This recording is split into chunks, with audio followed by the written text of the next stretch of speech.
Ecclesiasticus. Chapter 1. The Prologue of the Wisdom of Jesus, the son of Sirach. Whereas many and great things have been delivered unto us by the law and the prophets, and by others that have followed their steps, for the which things Israel ought to be commended for learning and wisdom, and whereof not only the readers must needs become skillful themselves, but also they that desire to learn be able to profit them which are without, both by speaking and writing. My grandfather, Jesus, when he had much given himself to the reading of the law and the prophets and other books of our fathers, had gotten therein good judgment, was drawn also himself to write something pertaining to learning and wisdom, to the intent that those which are desirous to learn and are addicted to these things might profit much more in living according to the law. Wherefore, let me entreat you to read it with favor and attention, and to pardon us wherein we may seem to come short of some words which we have labored to interpret. For the same things uttered in Hebrew and translated into another tongue have not the same force in them. And not only these things, but the law itself and the prophets and the rest of the books have no small difference when they're spoken in their own language.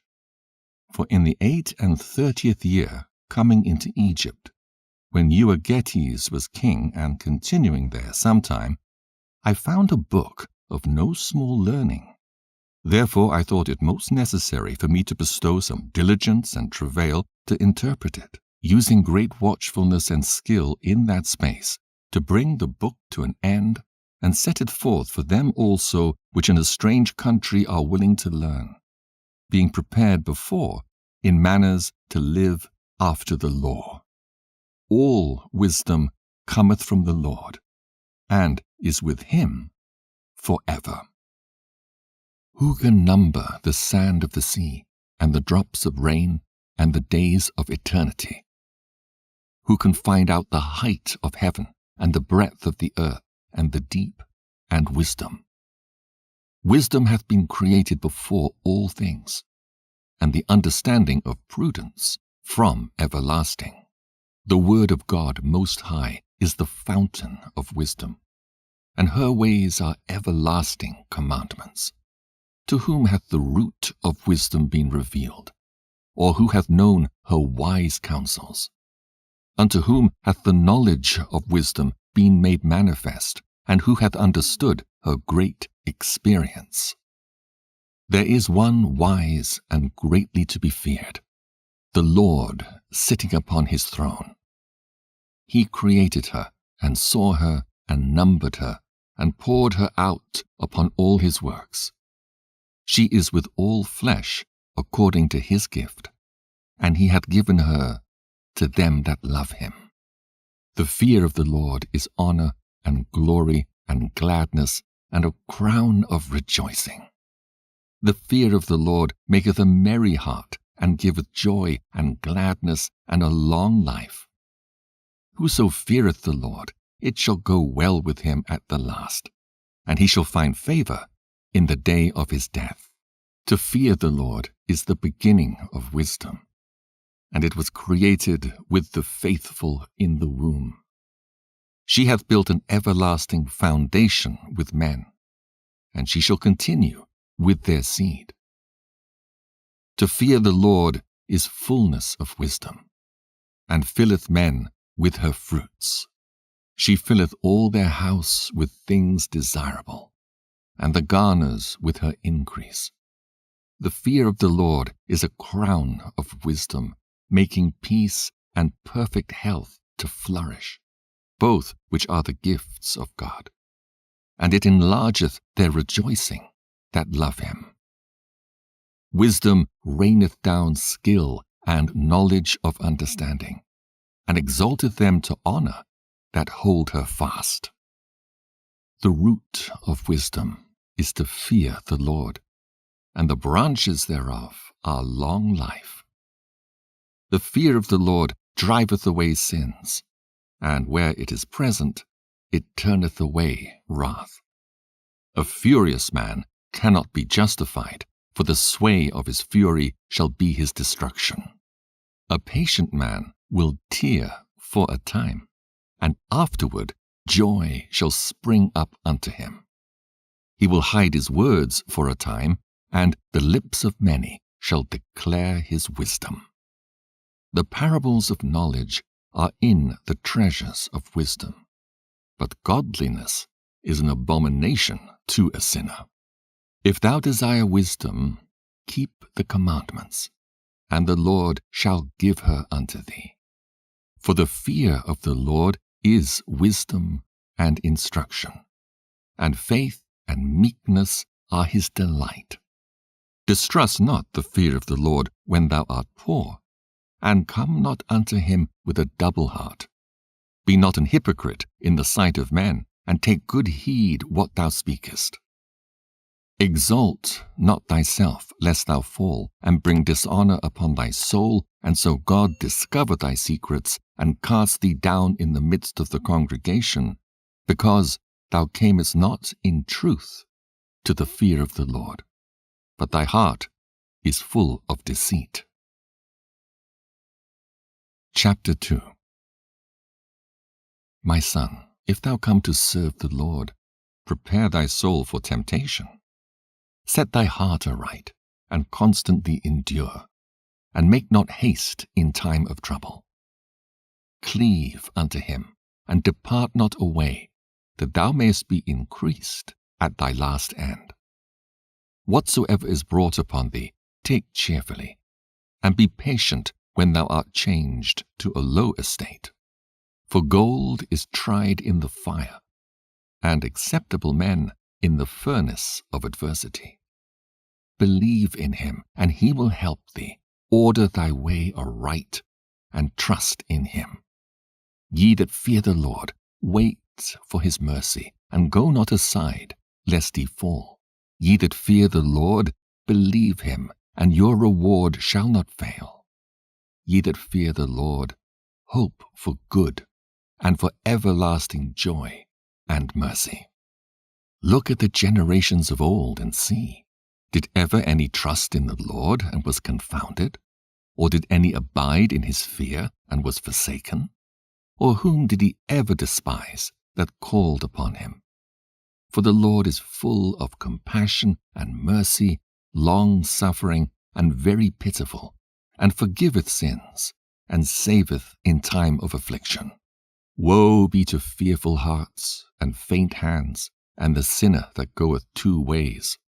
Woe unto him that is faint-hearted, for he believeth not, therefore shall he not be defended. Woe unto you that have lost patience, and what will ye do when the Lord shall visit you? They that fear the Lord will not disobey his word, and they that love him will keep his ways. They that fear the Lord will seek that which is well-pleasing unto him, and they that love him shall be filled with the law. They that fear the Lord will prepare their hearts, and humble their souls in his sight, saying, We will fall into the hands of the Lord, and not into the hands of men. For as his majesty is, so is his mercy. Chapter 3.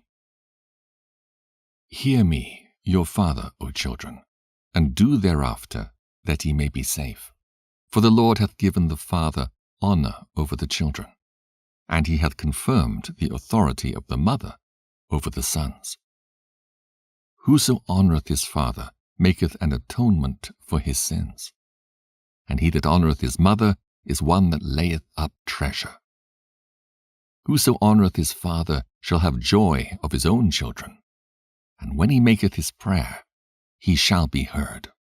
He that honoureth his father shall have a long life, and he that is obedient unto the Lord shall be a comfort to his mother. He that feareth the Lord will honour his father, and will do service unto his parents as to his masters. Honour thy father and mother both in word and deed, that a blessing may come upon thee from them. For the blessing of the father establisheth the houses of children, but the curse of the mother rooteth out foundations. Glory not in the dishonor of thy father, for thy father's dishonor is no glory unto thee. For the glory of a man is from the honor of his father, and a mother in dishonor is a reproach to the children. My son, help thy father in his age, and grieve him not as long as he liveth. And if his understanding fail, have patience with him, and despise him not when thou art in thy full strength. For the relieving of thy father shall not be forgotten, and instead of sins it shall be added to build thee up. In the day of thine affliction it shall be remembered. Thy sins also shall melt away as the ice in the fair warm weather. He that forsaketh his father is as a blasphemer, and he that angereth his mother is cursed of God. My son, go on with thy business in meekness, so shalt thou be beloved of him that is approved. The greater thou art, the more humble thyself, and thou shalt find favor before the Lord. Many are in high place and of renown, but mysteries are revealed unto the meek. For the power of the Lord is great, and he is honored of the lowly. Seek not out things that are too hard for thee, neither search the things that are above thy strength. But what is commanded thee, think thereupon with reverence, for it is not needful for thee to see with thine eyes the things that are in secret. Be not curious in unnecessary matters, for more things are showed unto thee than men understand. For many are deceived by their own vain opinion, and an evil suspicion hath overthrown their judgment. Without eyes thou shalt want light. Profess not the knowledge thereof that thou hast not. A stubborn heart shall fare evil at the last, and he that loveth danger shall perish therein. An obstinate heart shall be laden with sorrows, and the wicked man shall heap sin upon sin. In the punishment of the proud there is no remedy, for the plant of wickedness hath taken root in him. The heart of the prudent will understand a parable, and an attentive ear is the desire of a wise man. Water will quench a flaming fire, and alms maketh an atonement for sins. And he that requiteth good turns is mindful of that which may come hereafter. And when he falleth, he shall find a stay. Chapter 4. My son, defraud not the poor of his living, and make not the needy eyes to wait long. Make not an hungry soul sorrowful, neither provoke a man in his distress. Add not more trouble to an heart that is vexed, and defer not to give to him that is in need. Reject not the supplication of the afflicted, neither turn away thy face from a poor man. Turn not away thine eye from the needy, and give him none occasion to curse thee. For if he curse thee in the bitterness of his soul, his prayer shall be heard of him that made him. Get thyself the love of the congregation, and bow thy head to a great man. Let it not grieve thee to bow down thine ear to the poor, and give him a friendly answer with meekness. Deliver him that suffereth wrong from the hand of the oppressor, and be not faint-hearted when thou sittest in judgment. Be as a father unto the fatherless, and instead of an husband unto their mother. So shalt thou be as the Son of the Most High, and he shall love thee more than thy mother doth. Wisdom exalteth her children, and layeth hold of them that seek her. He that loveth her loveth life, and they that seek to her early shall be filled with joy. He that holdeth her fast shall inherit glory, and wheresoever she entereth, the Lord will bless. They that serve her shall minister to the Holy One, and them that love her the Lord doth love. Whoso giveth ear unto her shall judge the nations, and he that attendeth unto her shall dwell securely. If a man commit himself unto her, he shall inherit her, and his generation shall hold her in possession. For at the first she will walk with him by crooked ways, and bring fear and dread upon him, and torment him with her discipline, until she may trust his soul, and try him by her laws. Then will she return the straight way unto him, and comfort him, and show him her secrets. But if he go wrong, she will forsake him, and give him over to his own ruin. Observe the opportunity, and beware of evil, and be not ashamed when it concerneth thy soul, for there is a shame that bringeth sin, and there is a shame which is glory and grace. Accept no person against thy soul, and let not the reverence of any man cause thee to fall, and refrain not to speak when there is occasion to do good, and hide not thy wisdom in her beauty. For by speech wisdom shall be known, and learning by the word of the tongue. In no wise speak against the truth, but be abashed of the error of thine ignorance. Be not ashamed to confess thy sins, and force not the course of the river. Make not thyself an underling to a foolish man, neither accept the person of the mighty. Strive for the truth unto death, and the Lord shall fight for thee. Be not hasty in thy tongue, and in thy deeds slack and remiss. Be not as a lion in thy house, nor frantic among thy servants.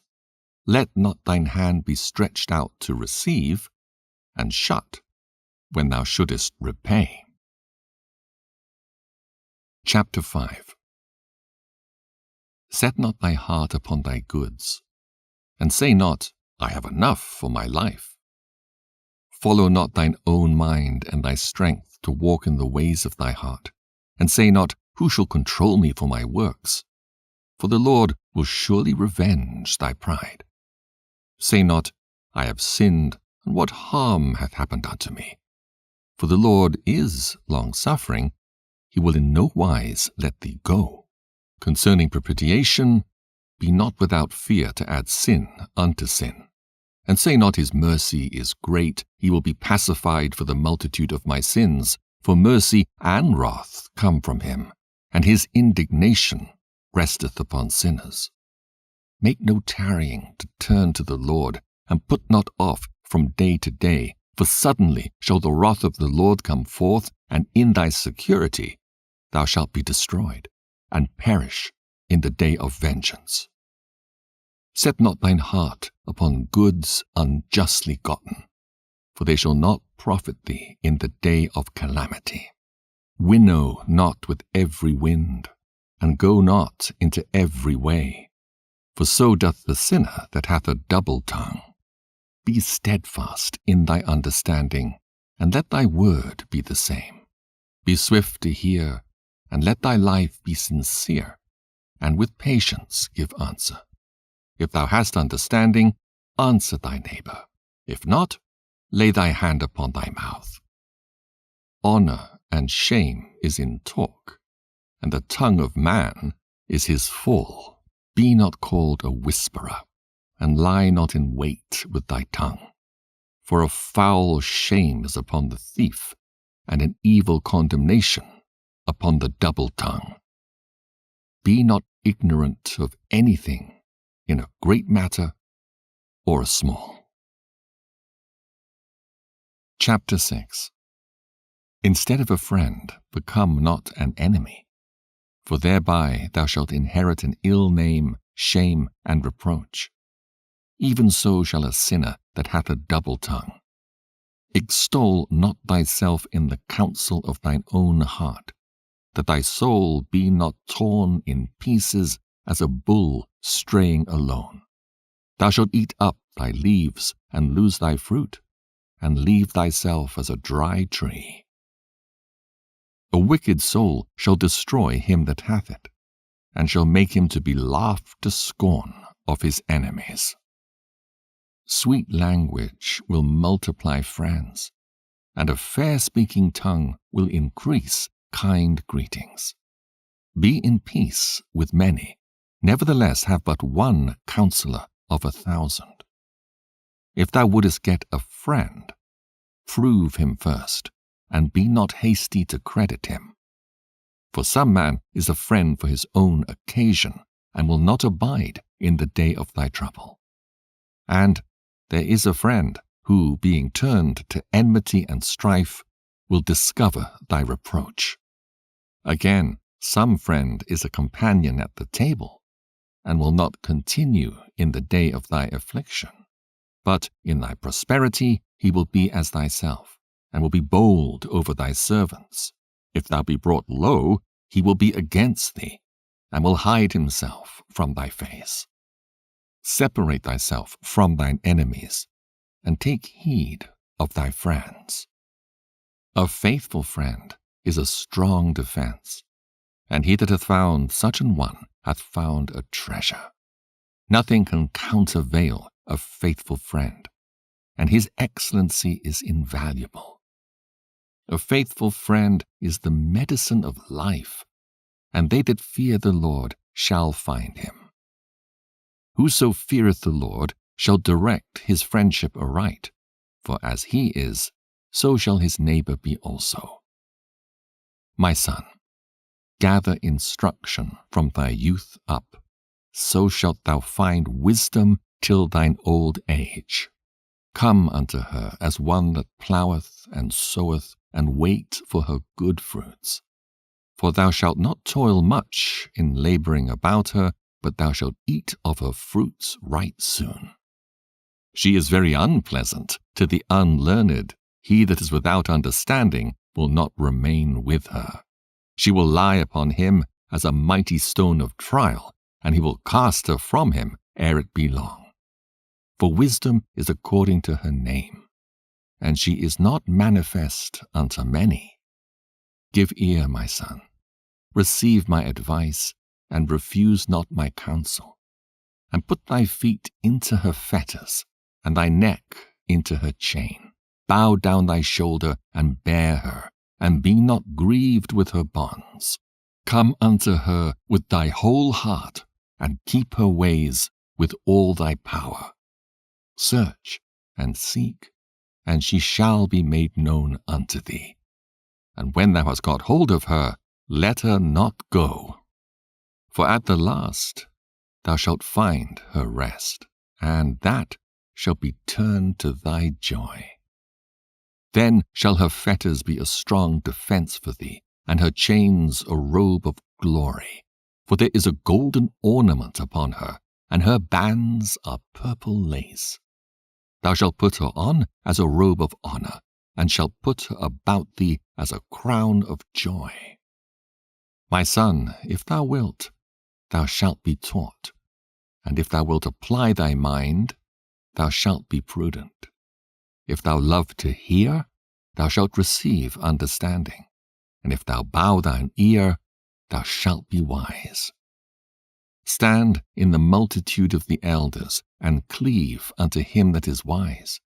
Be willing to hear every godly discourse, and let not the parables of understanding escape thee. And if thou seest a man of understanding, get thee betimes unto him, and let thy foot wear the steps of his door. Let thy mind be upon the ordinances of the Lord, and meditate continually in his commandments.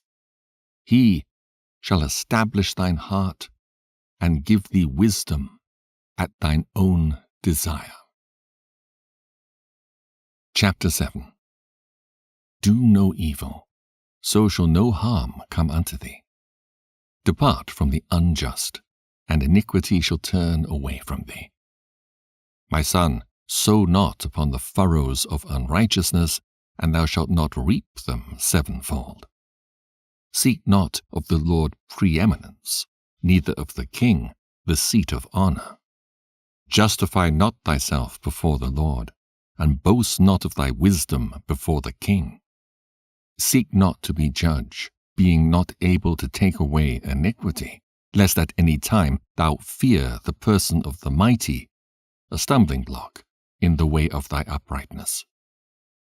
Offend not against the multitude of a city, and then thou shalt not cast thyself down among the people. Bind not one sin upon another, for in one thou shalt not be unpunished. Say not, God will look upon the multitude of my oblations, and when I offer to the Most High, he will accept it. Be not faint-hearted when thou makest thy prayer, and neglect not to give alms. Laugh no man to scorn in the bitterness of his soul, for there is one which humbleth and exalteth. Devise not a lie against thy brother, neither do the like to thy friend. Use not to make any manner of lie, for the custom thereof is not good.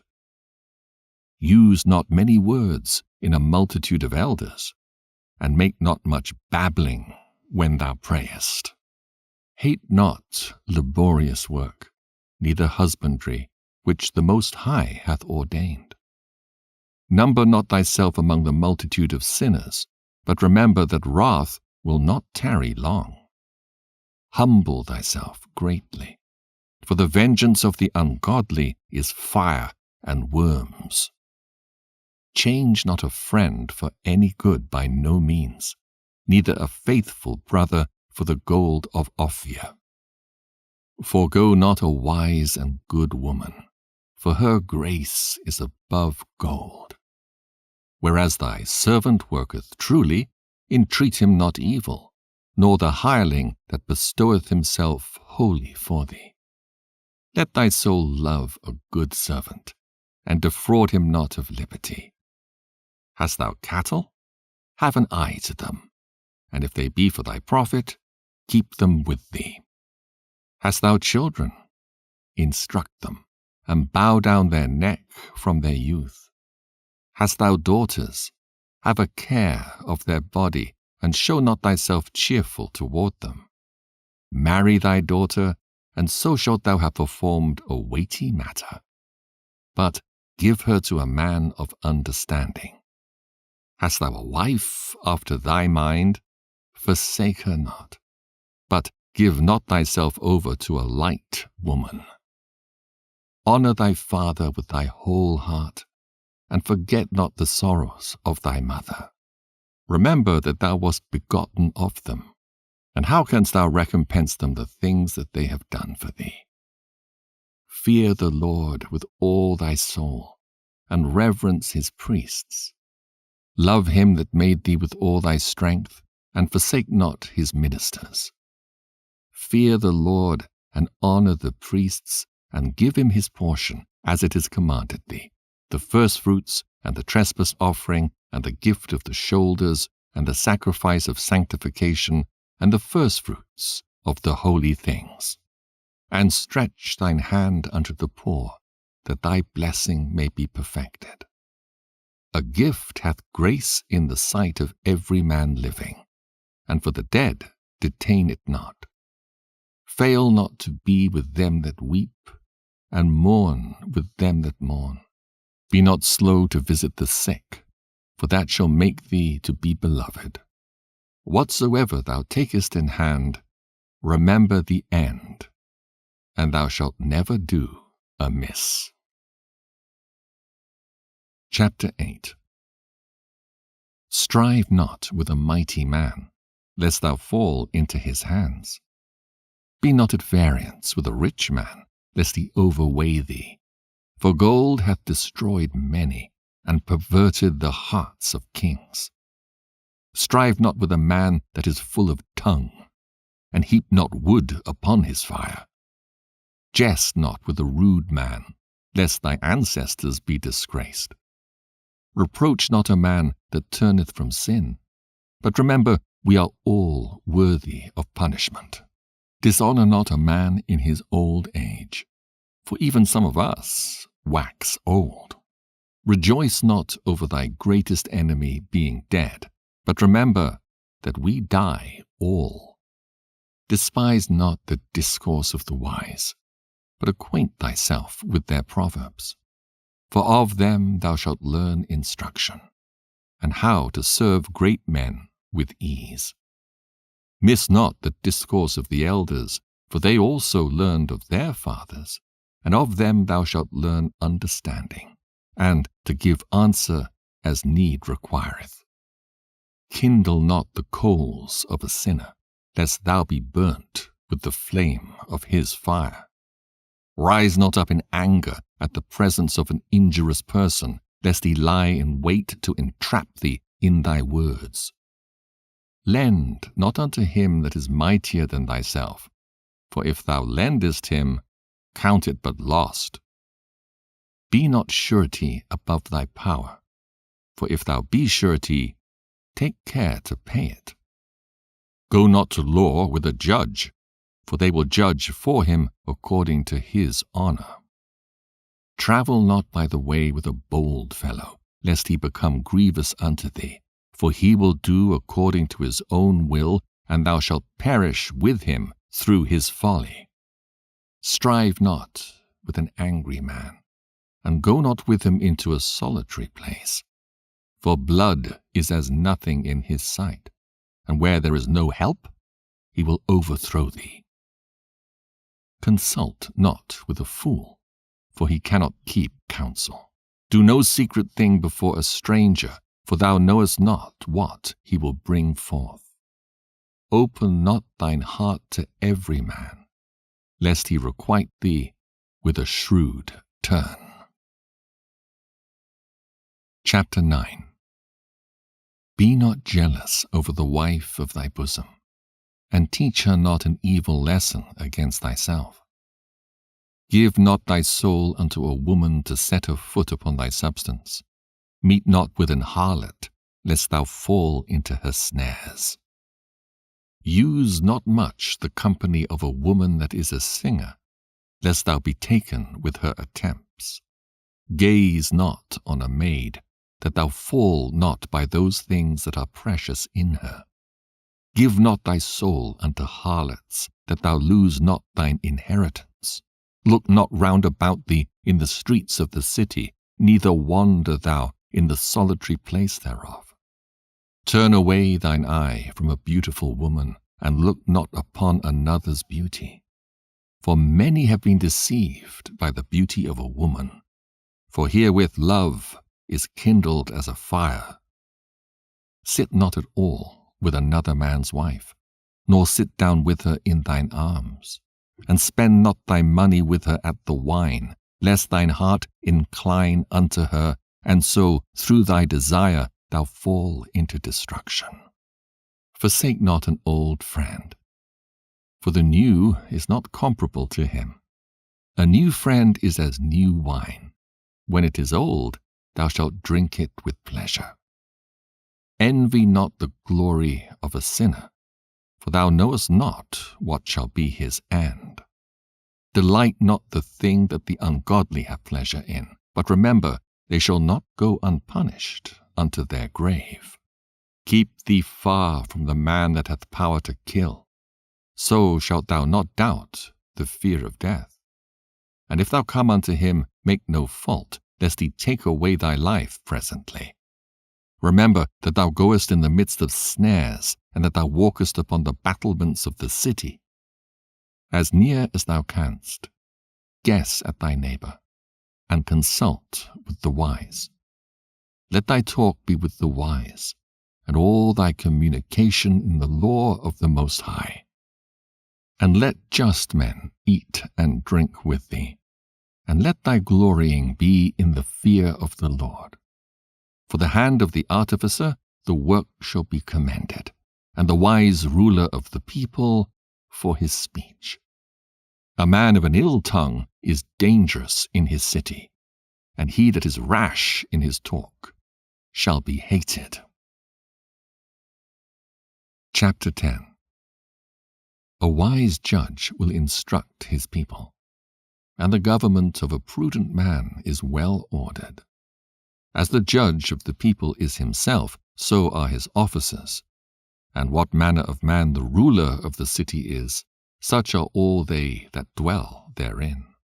An unwise king destroyeth his people, but through the prudence of them which are in authority, the city shall be inhabited. The power of the earth is in the hand of the Lord, and in due time he will set over it one that is profitable. In the hand of God is the prosperity of man, and upon the person of the scribe shall he lay his honor.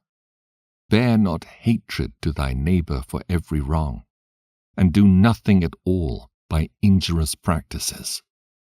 Pride is hateful before God and man, and by both doth one commit iniquity. Because of unrighteous dealings, injuries, and riches got by deceit, the kingdom is translated from one people to another. Why is earth and ashes proud? There's not a more wicked thing than a covetous man. For such an one setteth his own soul to sale, because while he liveth, he casteth away his bowels. The physician cutteth off a long disease, and he that is today a king, tomorrow shall die. For when a man is dead, he shall inherit creeping things, beasts, and worms. The beginning of pride is when one departeth from God, and his heart is turned away from his Maker.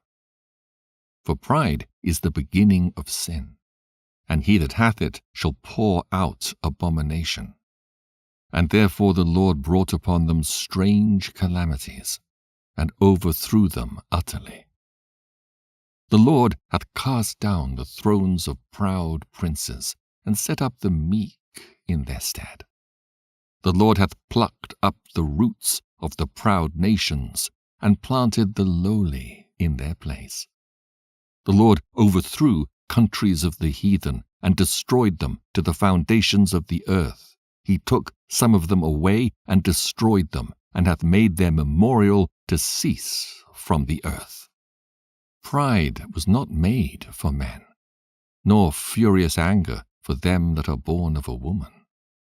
They that fear the Lord are a sure seed, and they that love him an honorable plant. They that regard not the law are a dishonorable seed. They that transgress the commandments are a deceivable seed. Among brethren, he that is chief is honorable. So are they that fear the Lord in his eyes. The fear of the Lord goeth before the obtaining of authority, but roughness and pride is the losing thereof. Whether he be rich, noble, or poor, their glory is the fear of the Lord. It is not meet to despise the poor man that hath understanding, neither is it convenient to magnify a sinful man. Great men and judges and potentates shall be honored, yet is there none of them greater than he that feareth the Lord. Unto the servant that is wise shall they that are free do service, and he that hath knowledge will not grudge when he is reformed. Be not over wise in doing thy business, and boast not thyself in the time of thy distress. Better is he that laboureth and aboundeth in all things, than he that boasteth himself and wanteth bread. My son, glorify thy soul in meekness, and give it honour according to the dignity thereof. Who will justify him that sinneth against his own soul? And who will honour him that dishonoureth his own life? The poor man is honoured for his skill, and the rich man is honoured for his riches. He that is honoured in poverty, how much more in riches? And he that is dishonourable in riches, how much more in poverty? Chapter 11. Wisdom lifteth up the head of him that is of low degree, and maketh him to sit among great men. Commend not a man for his beauty, neither abhor a man for his outward appearance. The bee is little among such as fly, but her fruit is the chief of sweet things. Boast not of thy clothing and raiment, and exalt not thyself in the day of honor. For the works of the Lord are wonderful, and his works among men are hidden. Many kings have sat down upon the ground, and one that was never thought of hath worn the crown. Many mighty men have been greatly disgraced, and the honorable delivered into other men's hands. Blame not before thou hast examined the truth. Understand first, and then rebuke. Answer not before thou hast heard the cause, neither interrupt men in the midst of their talk. Strive not in a matter that concerneth thee not, and sit not in judgment with sinners. My son, meddle not with many matters, for if thou meddle much, thou shalt not be innocent, and if thou follow after, thou shalt not obtain, neither shalt thou escape by fleeing. There is one that laboureth, and taketh pains, and maketh haste, and is so much the more behind. Again, there is another that is slow, and hath need of help, wanting ability, and full of poverty. Yet the eye of the Lord looked upon him for good, and set him up from his low estate, and lifted up his head from misery, so that many that saw it marveled at him. Prosperity and adversity, life and death, poverty and riches come of the Lord. Wisdom, knowledge, and understanding of the law are of the Lord. Love and the way of good works are from him. Error and darkness had their beginning together with sinners, and evil shall wax old with them that glory therein. The gift of the Lord remaineth with the godly, and his favour bringeth prosperity for ever. There is that waxeth rich by his wariness and pinching, and this is the portion of his reward. Whereas he saith, I have found rest, and now will eat continually of my goods, and yet he knoweth not what time shall come upon him, and that he must leave those things to others, and die. Be steadfast in thy covenant, and be conversant therein, and wax old in thy work. Marvel not at the works of sinners, but trust in the Lord, and abide in thy labor. For it is an easy thing in the sight of the Lord on the sudden to make a poor man rich. The blessing of the Lord is in the reward of the godly, and suddenly he maketh his blessing flourish. Say not, what profit is there of my service, and what good things shall I have hereafter? Again say not, I have enough, and possess many things, and what evil shall I have hereafter? In the day of prosperity there is a forgetfulness of affliction, and in the day of affliction there is no more remembrance of prosperity. For it is an easy thing unto the Lord in the day of death to reward a man according to his ways. The affliction of an hour maketh a man forget pleasure, and in his end his deeds shall be discovered. Judge none blessed before his death, for a man shall be known in his children. Bring not every man into thine house, for the deceitful man hath many trains. Like as a partridge taken and kept in a cage, so is the heart of the proud. And like as a spy watcheth he for thy fall. For he lieth in wait, and turneth good into evil, and in things worthy of praise will lay blame upon thee. Of a spark of fire a heap of coals is kindled, and a sinful man layeth wait for blood. Take heed of a mischievous man, for he worketh wickedness, lest he bring upon thee a perpetual blot. Receive a stranger into thine house, and he will disturb thee, and turn thee out of thine own. Chapter 12. When thou wilt do good, know to whom thou doest it. So shalt thou be thanked for thy benefits. Do good to the godly man, and thou shalt find a recompense, and if not from him, yet from the Most High. There can no good come to him that is always occupied in evil, nor to him that giveth no alms. Give to the godly man, and help not a sinner. Do well unto him that is lowly, but give not to the ungodly. Hold back thy bread, and give it not unto him, lest he overmaster thee thereby, or else thou shalt receive twice as much evil for all the good thou shalt have done unto him. For the Most High hateth sinners, and will repay vengeance unto the ungodly, and keepeth them against the mighty day of their punishment. Give to the good, and help not the sinner. A friend cannot be known in prosperity, and an enemy cannot be hidden in adversity. In the prosperity of a man, enemies will be grieved, but in his adversity, even a friend will depart. Never trust thine enemy, for like as iron rusteth, so is his wickedness. Though he humble himself and go crouching, yet take good heed and beware of him, and thou shalt be unto him as if thou hadst wiped a looking-glass. And thou shalt know that his rust hath not been altogether wiped away. Set him not by thee, lest when he hath overthrown thee he stand up in thy place. Neither let him sit at thy right hand, lest he seek to take thy seat, and thou at last remember my words, and be pricked therewith. Who will pity a charmer that is bitten with a serpent, or any such as come nigh wild beasts?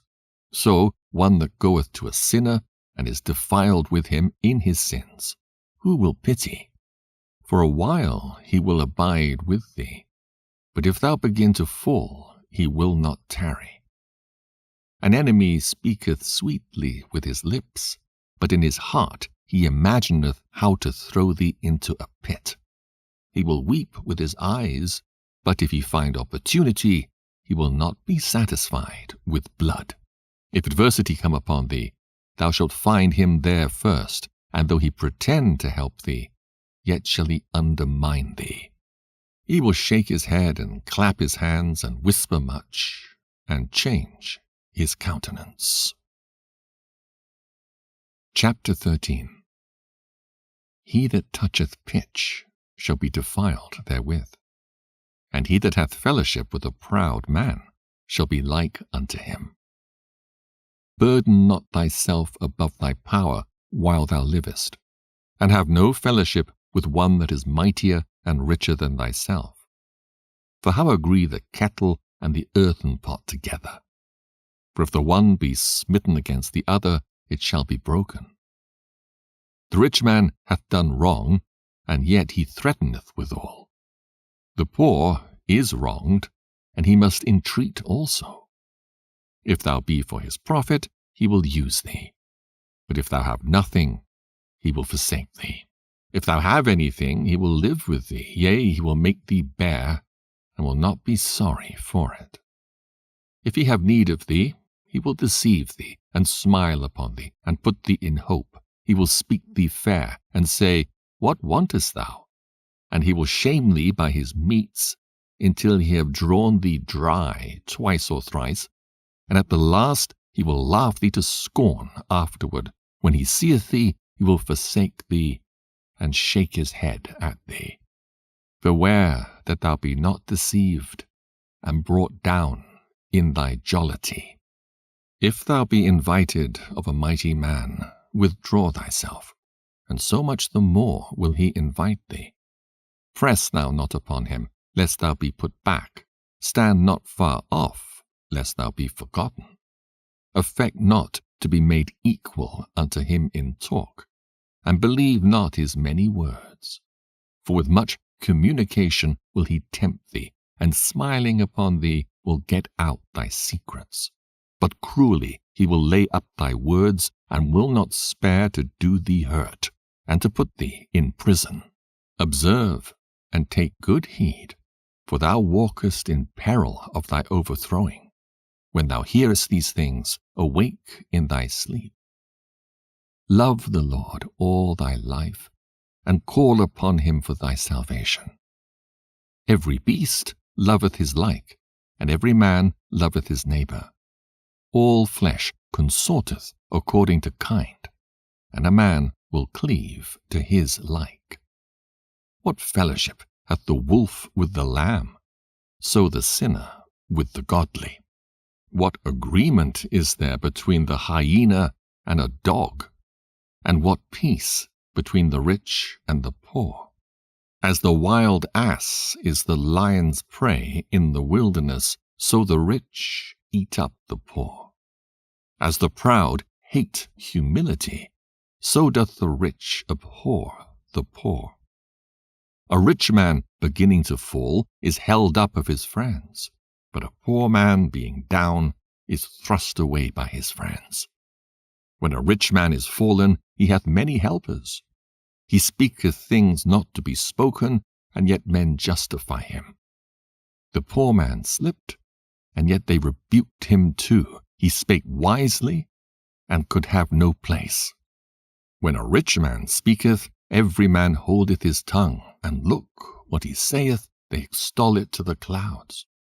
But if the poor man speak, they say, What fellow is this? And if he stumble, they will help to overthrow him. Riches are good unto him that hath no sin, and poverty is evil in the mouth of the ungodly. The heart of a man changeth his countenance, whether it be for good or evil, and a merry heart maketh a cheerful countenance. A cheerful countenance is a token of a heart that is in prosperity, and the finding out of parables is a wearisome labor of the mind. Chapter 14. Blessed is the man that hath not slipped with his mouth, and is not pricked with the multitude of sins. Blessed is he whose conscience hath not condemned him, and who is not fallen from his hope in the Lord.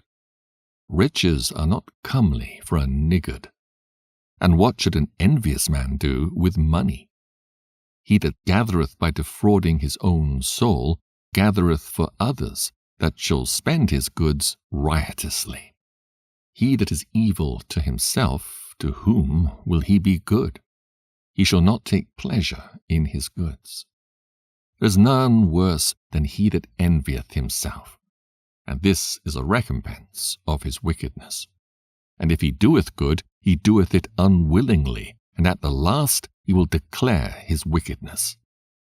The envious man hath a wicked eye. He turneth away his face, and despiseth men. A covetous man's eye is not satisfied with his portion, and the iniquity of the wicked drieth up his soul. A wicked eye envieth his bread, and he is a niggard at his table.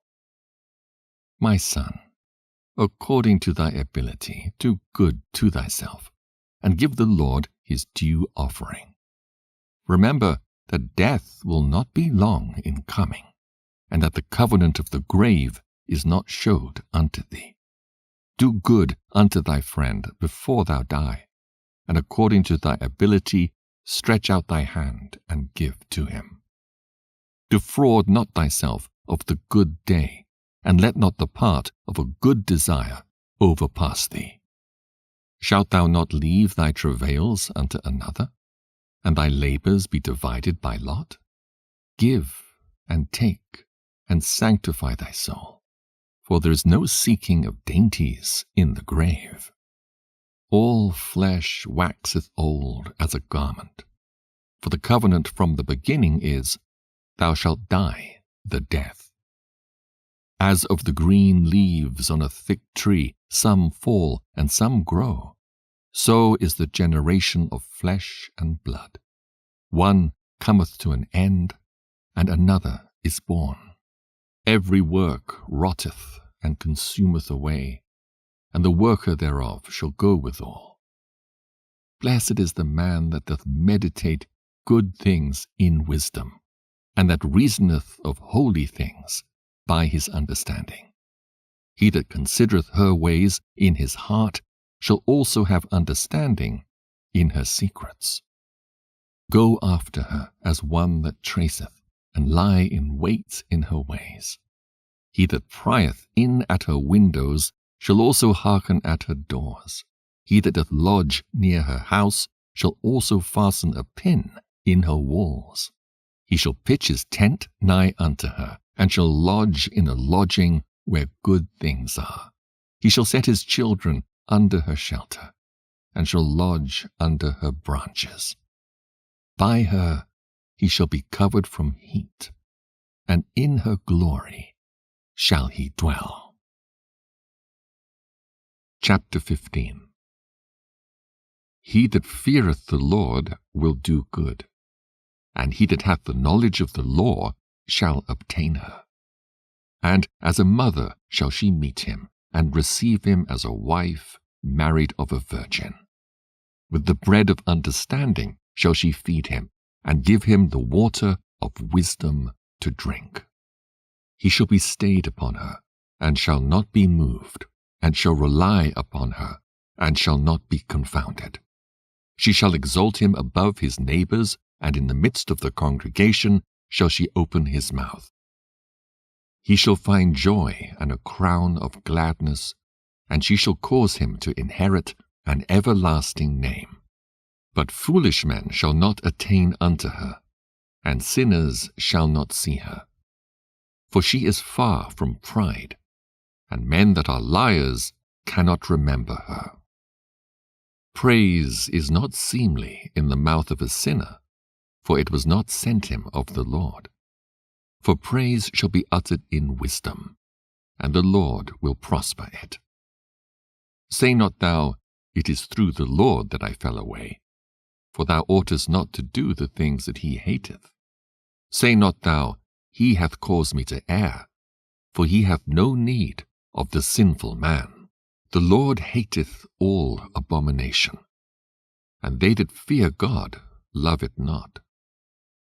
He himself made man from the beginning, and left him in the hand of his counsel, if thou wilt, to keep the commandments, and to perform acceptable faithfulness. He hath set fire and water before thee. Stretch forth thy hand unto whether thou wilt. Before man is life and death, and whether him liketh shall be given him. For the wisdom of the Lord is great, and he is mighty in power, and beholdeth all things. And his eyes are upon them that fear him, and he knoweth every work of man. He hath commanded no man to do wickedly, neither hath he given any man license to sin.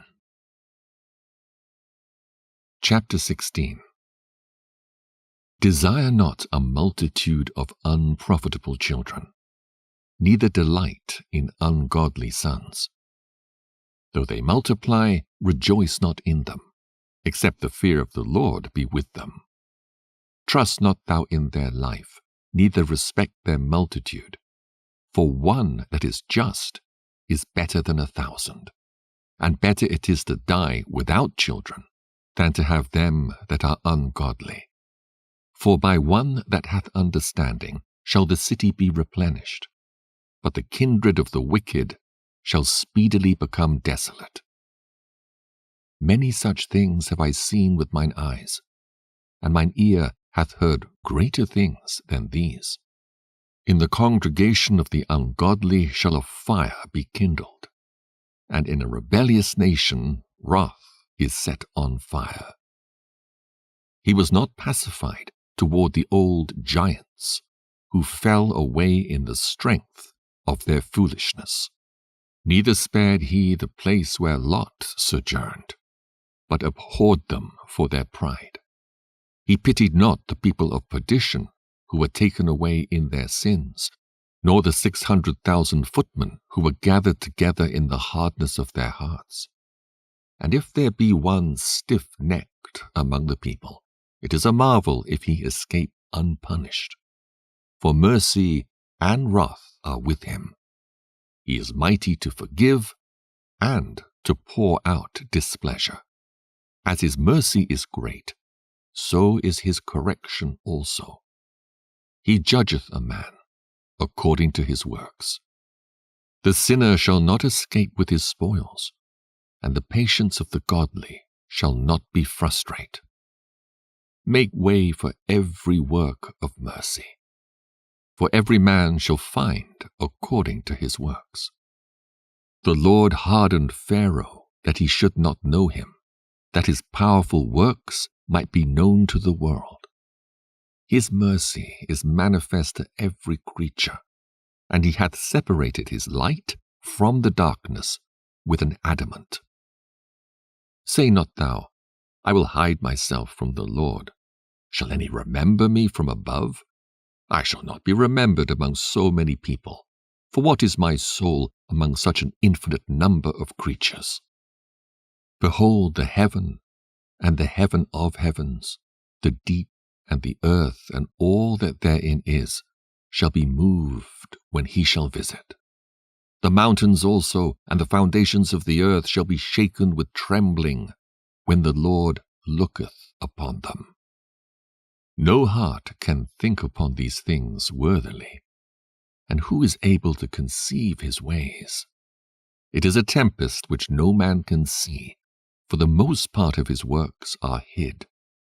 Who can declare the works of his justice, or who can endure them? For his covenant is afar off, and the trial of all things is in the end. He that wanteth understanding shall think upon vain things, and a foolish man erring imagineth follies. My son, hearken unto me, and learn knowledge, and mark my words with thy heart. I will show forth doctrine in weight, and declare his knowledge exactly. The works of the Lord are done in judgment from the beginning, and from the time he made them, he disposed the parts thereof.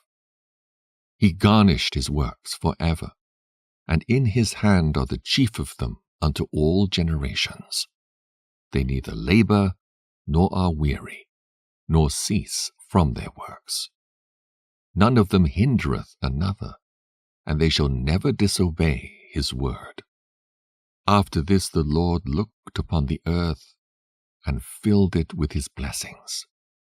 With all manner of living things he hath covered the face thereof, and they shall return into it again. Chapter 17. The Lord created man of the earth, and turned him into it again. He gave them few days and a short time, and power also over the things therein. He endued them with strength by themselves, and made them according to his image, and put the fear of man upon all flesh, and gave him dominion over beasts and fowls. They received the use of the 5 operations of the Lord, and in the 6th place he imparted them understanding, and in the 7th speech, an interpreter of the cogitations thereof. Counsel, and a tongue, and eyes, ears, and a heart gave he them to understand. Withal he filled them with the knowledge of understanding, and showed them good and evil. He set his eye upon their hearts, that he might show them the greatness of his works. He gave them to glory in his marvelous acts forever, that they might declare his works with understanding. And the elect shall praise his holy name. Besides this he gave them knowledge, and the law of life for an heritage. He made an everlasting covenant with them, and showed them his judgments. Their eyes saw the majesty of his glory, and their ears heard his glorious voice. And he said unto them, Beware of all unrighteousness. And he gave every man commandment concerning his neighbor. Their ways are ever before him, and shall not be hid from his eyes. Every man from his youth is given to evil, neither could they make to themselves fleshly hearts for stony. For in the division of the nations of the whole earth he set a ruler over every people. But Israel is the Lord's portion, whom, being his firstborn, he nourisheth with discipline, and giving him the light of his love, doth not forsake him. Therefore all their works are as the sun before him, and his eyes are continually upon their ways. None of their unrighteous deeds are hid from him, but all their sins are before the Lord.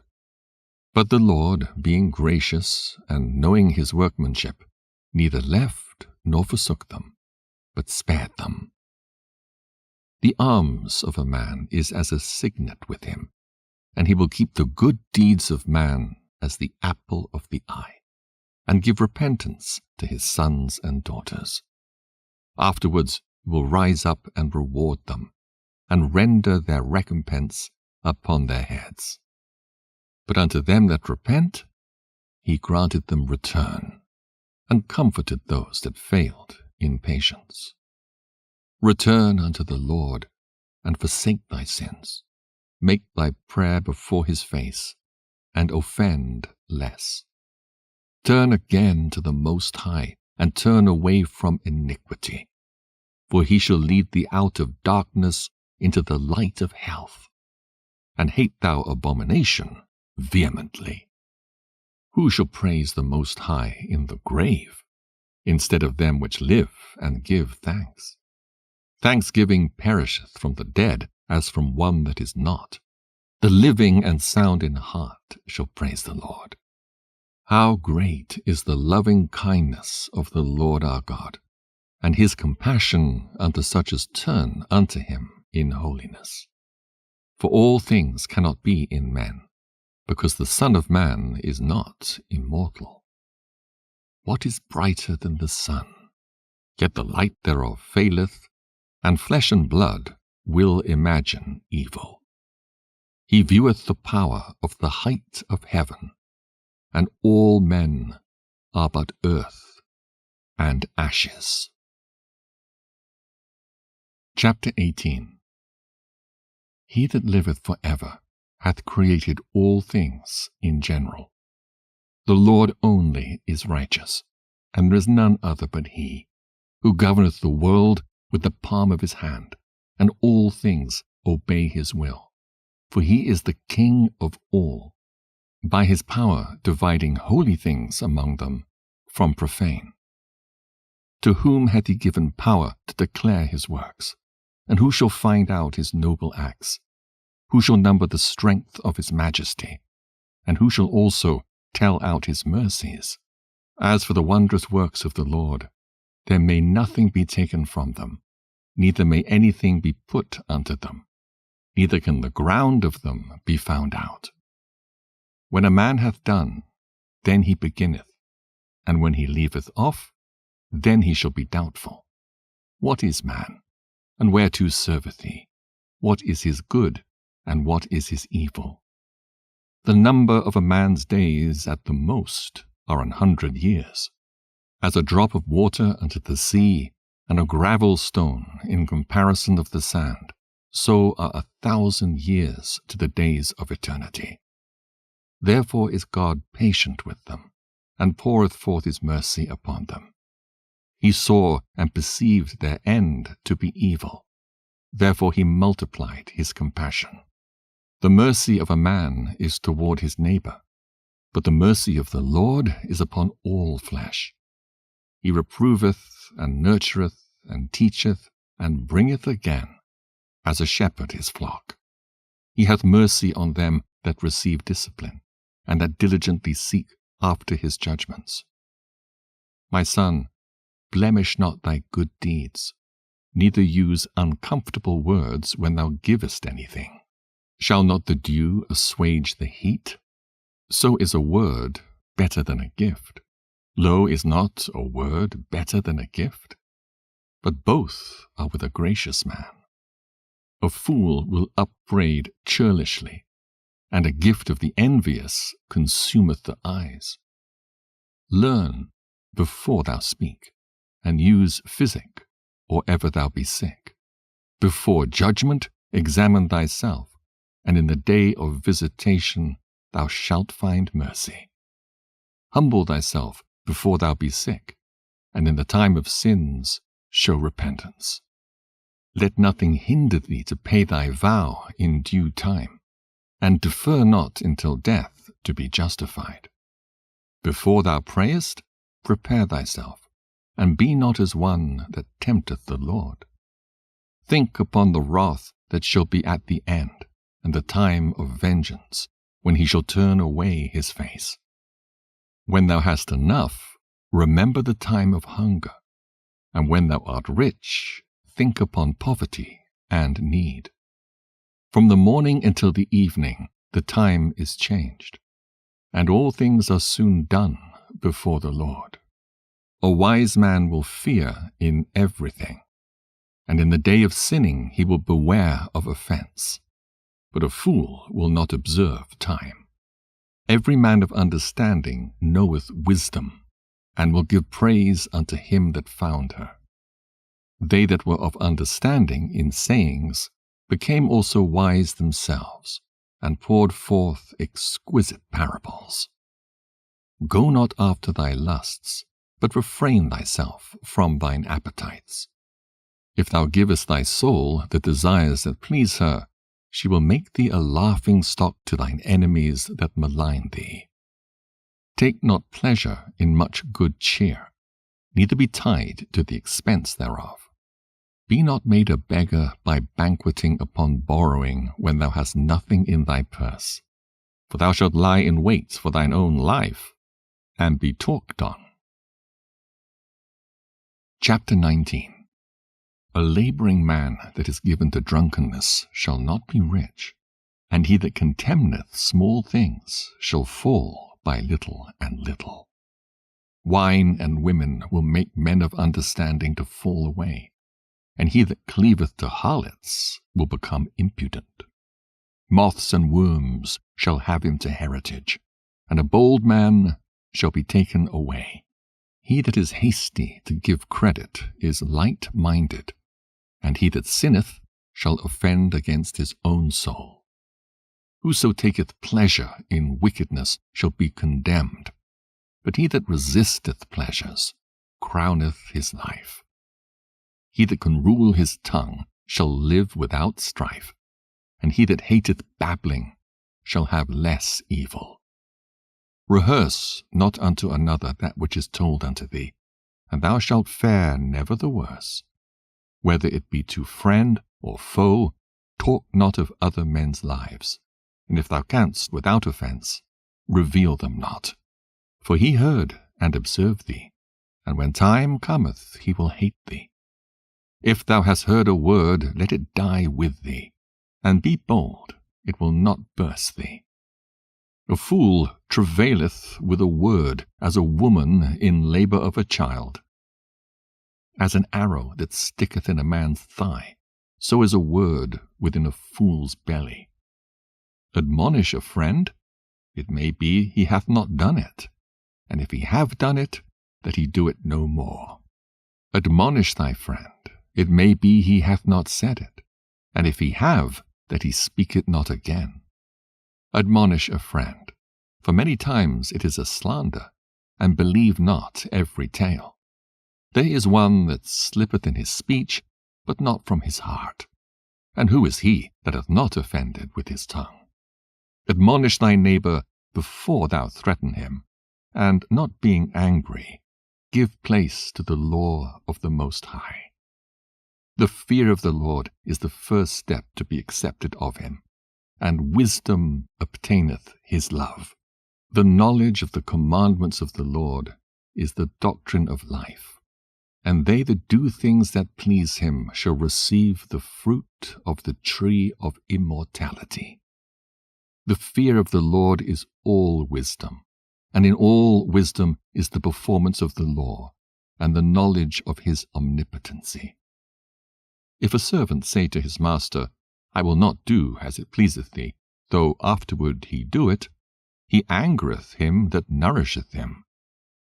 The knowledge of wickedness is not wisdom, neither at any time the counsel of sinners prudence.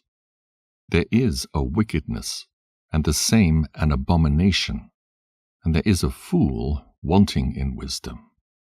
He that hath small understanding and feareth God is better than one that hath much wisdom and transgresseth the law of the Most High. There is an exquisite subtlety, and the same is unjust. And there is one that turneth aside to make judgment appear, and there is a wise man that justifieth in judgment. There is a wicked man that hangeth down his head sadly, but inwardly he is full of deceit, casting down his countenance and making as if he heard not.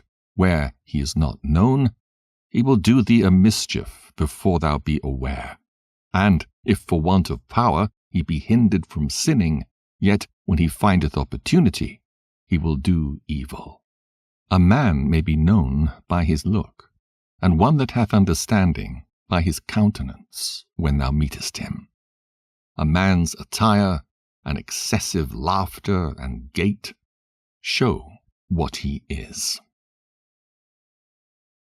Chapter 20. There is a reproof that is not comely. Again, some man holdeth his tongue, and he is wise. It is much better to reprove than to be angry secretly, and he that confesseth his fault shall be preserved from hurt. How good is it, when thou art reproved, to show repentance, for so shalt thou escape wilful sin. As is the lust of an eunuch to deflower a virgin, so is he that executeth judgment with violence. There is one that keepeth silence and is found wise, and another by much babbling becometh hateful. Some man holdeth his tongue because he hath not to answer, and some keepeth silence, knowing his time. A wise man will hold his tongue till he see opportunity, but a babbler and a fool will regard no time. He that useth many words shall be abhorred, and he that taketh to himself authority therein shall be hated. There is a sinner that hath good success in evil things, and there is a gain that turneth to loss. There is a gift that shall not profit thee, and there is a gift whose recompense is double. There is an abasement because of glory, and there is that lifteth up his head from a low estate. There is that buyeth much for a little, and repayeth it sevenfold. A wise man by his words maketh him beloved, but the graces of fools shall be poured out. The gift of a fool shall do thee no good when thou hast it, neither yet of the envious for his necessity, for he looketh to receive many things for one. He giveth little and upbraideth much. He openeth his mouth like a crier. Today he lendeth, and tomorrow will he ask it again. Such an one is to be hated of God and man. The fool saith, I have no friends. I have no thank for all my good deeds. And they that eat my bread speak evil of me. How oft and of how many shall he be laughed to scorn? For he knoweth not aright what it is to have, and it is all one unto him as if he had it not. To slip upon a pavement is better than to slip with the tongue. So the fall of the wicked shall come speedily. An unreasonable tale will always be in the mouth of the unwise. A wise sentence shall be rejected when it cometh out of a fool's mouth, for he will not speak it in due season. There is that is hindered from sinning through want, and when he taketh rest, he shall not be troubled. There is that destroyeth his own soul through bashfulness, and by accepting of persons overthroweth himself. There is that for bashfulness promiseth to his friend, and maketh him his enemy for nothing. A lie is a foul blot in a man, yet it is continually in the mouth of the untaught. A thief is better than a man that is accustomed to lie, but they both shall have destruction to heritage. The disposition of a liar is dishonorable, and his shame is ever with him. A wise man shall promote himself to honor with his words, and he that hath understanding will please great men. He that tilleth his land shall increase his heap, and he that pleaseth great men shall get pardon for iniquity. Presents and gifts blind the eyes of the wise, and stop up his mouth that he cannot reprove. Wisdom that is hid, and treasure that is hoarded up, what profit is in them both? Better is he that hideth his folly than a man that hideth his wisdom. Necessary patience in seeking the Lord is better than he that leadeth his life without a guide. Chapter 21. My son, hast thou sinned? Do so no more, but ask pardon for thy former sins. Flee from sin as from the face of a serpent, for if thou comest too near it, it will bite thee. The teeth thereof are as the teeth of a lion, slaying the souls of men. All iniquity is as a two-edged sword, the wounds whereof cannot be healed. To terrify and do wrong will waste riches. Thus the house of proud men shall be made desolate. A prayer out of a poor man's mouth reacheth to the ears of God, and his judgment cometh speedily. He that hateth to be reproved is in the way of sinners, but he that feareth the Lord will repent from his heart. An eloquent man is known far and near, but a man of understanding knoweth when he slippeth. He that buildeth his house with other men's money is like one that gathereth himself stones for the tomb of his burial. The congregation of the wicked is like tow wrapped together, and the end of them is a flame of fire to destroy them. The way of sinners is made plain with stones, but at the end thereof is the pit of hell. He that keepeth the law of the Lord getteth the understanding thereof, and the perfection of the fear of the Lord is wisdom. He that is not wise will not be taught, but there is a wisdom which multiplieth bitterness. The knowledge of a wise man shall abound like a flood, and his counsel is like a pure fountain of life. The inner parts of a fool are like a broken vessel, and he will hold no knowledge as long as he liveth. If a skillful man hear a wise word, he will commend it, and add unto it. But as soon as one of no understanding heareth it, it displeaseth him, and he casteth it behind his back.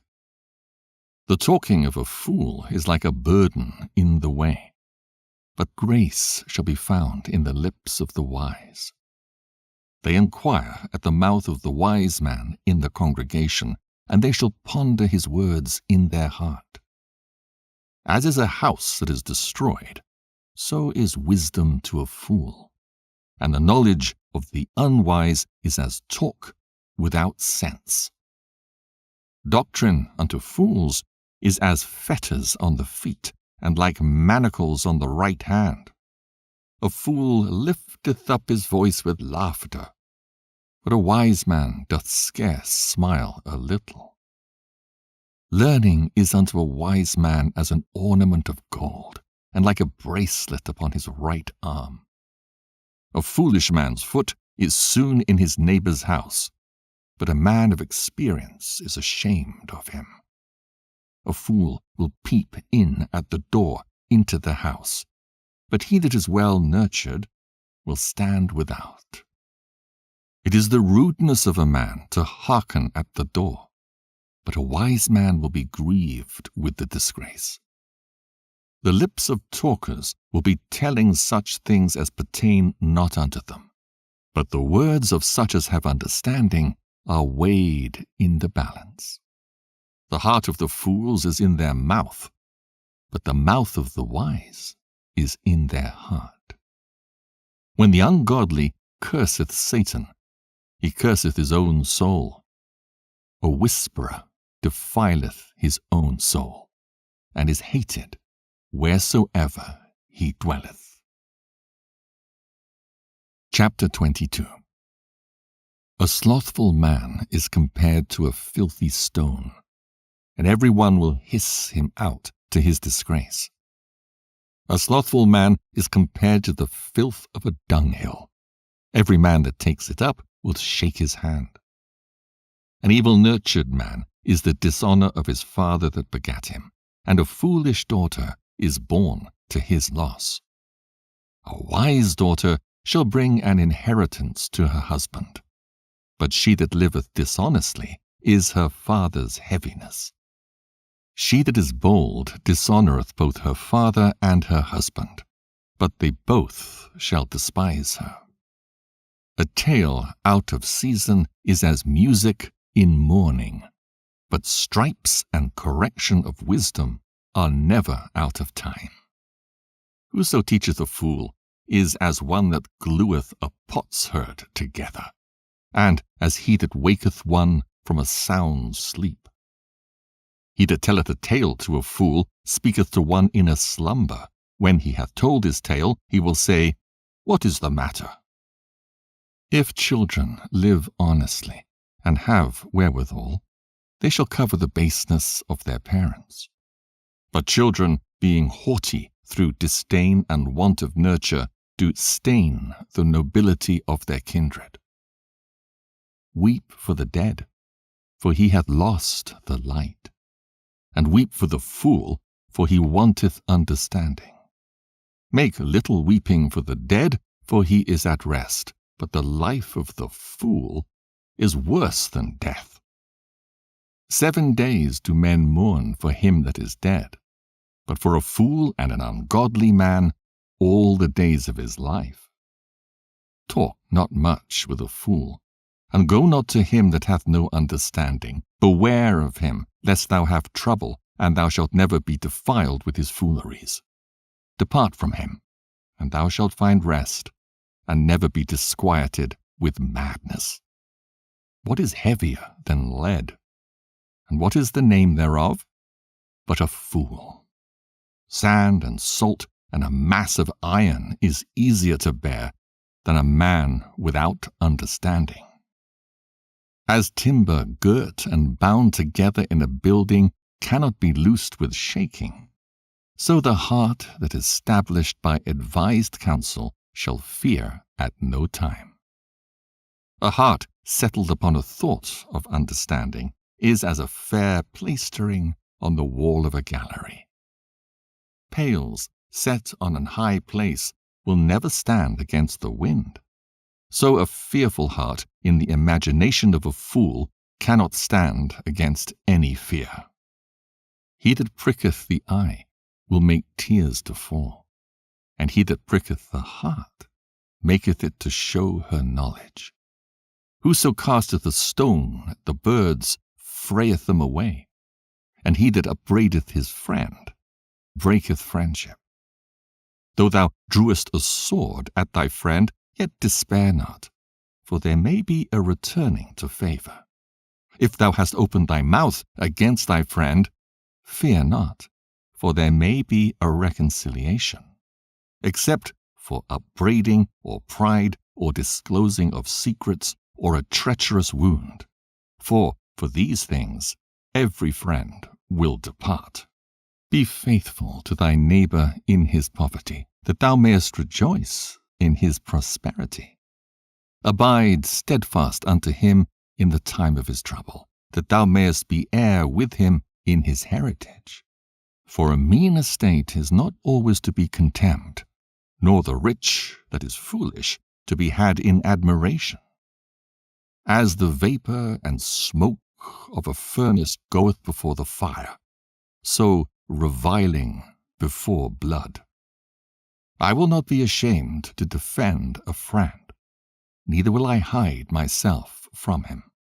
And if any evil happen unto me by him, every one that heareth it will beware of him.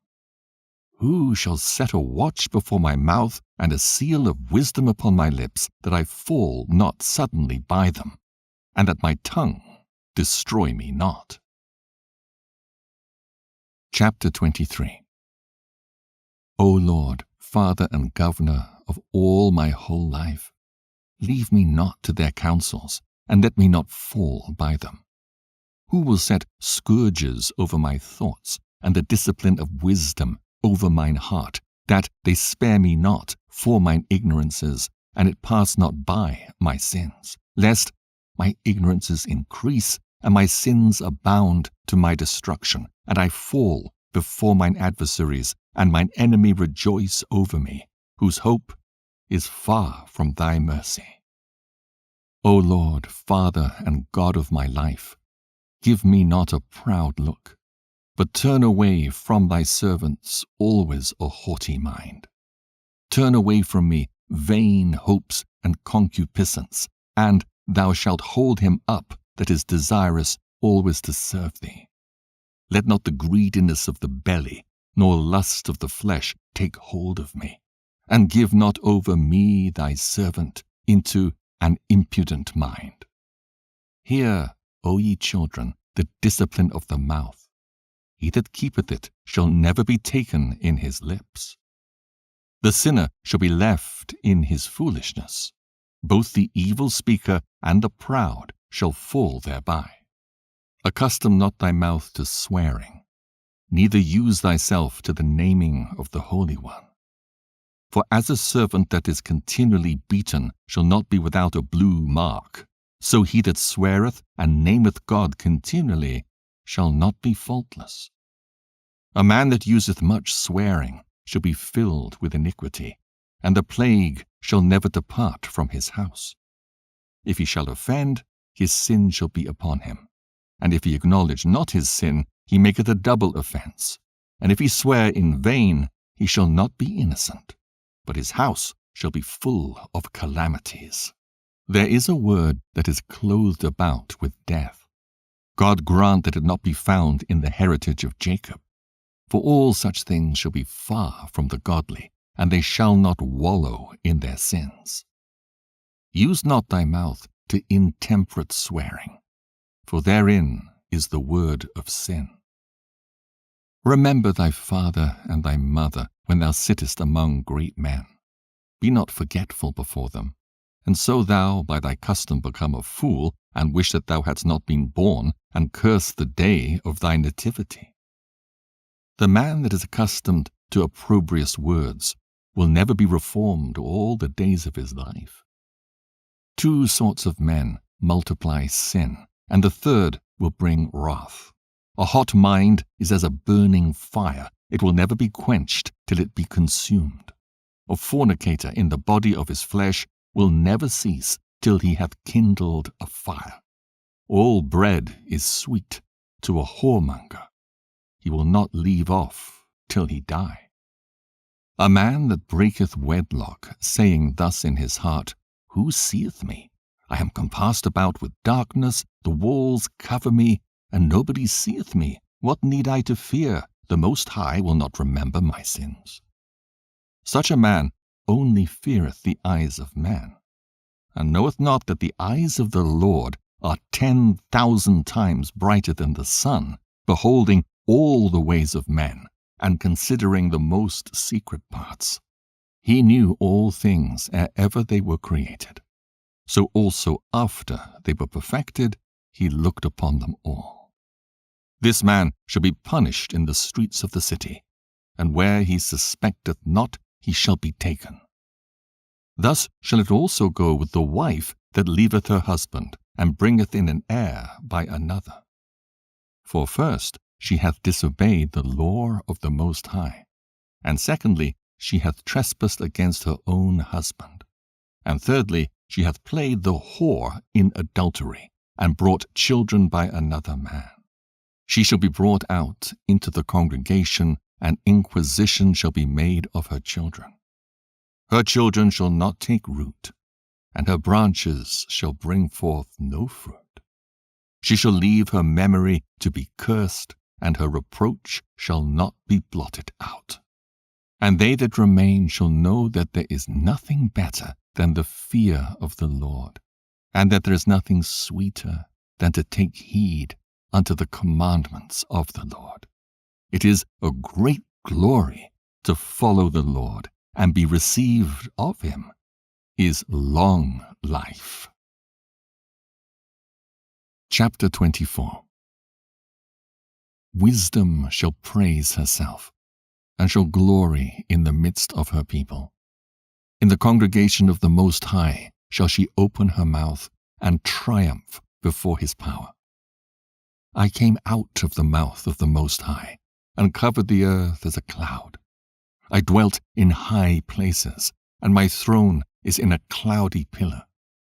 I alone compassed the circuit of heaven, and walked in the bottom of the deep.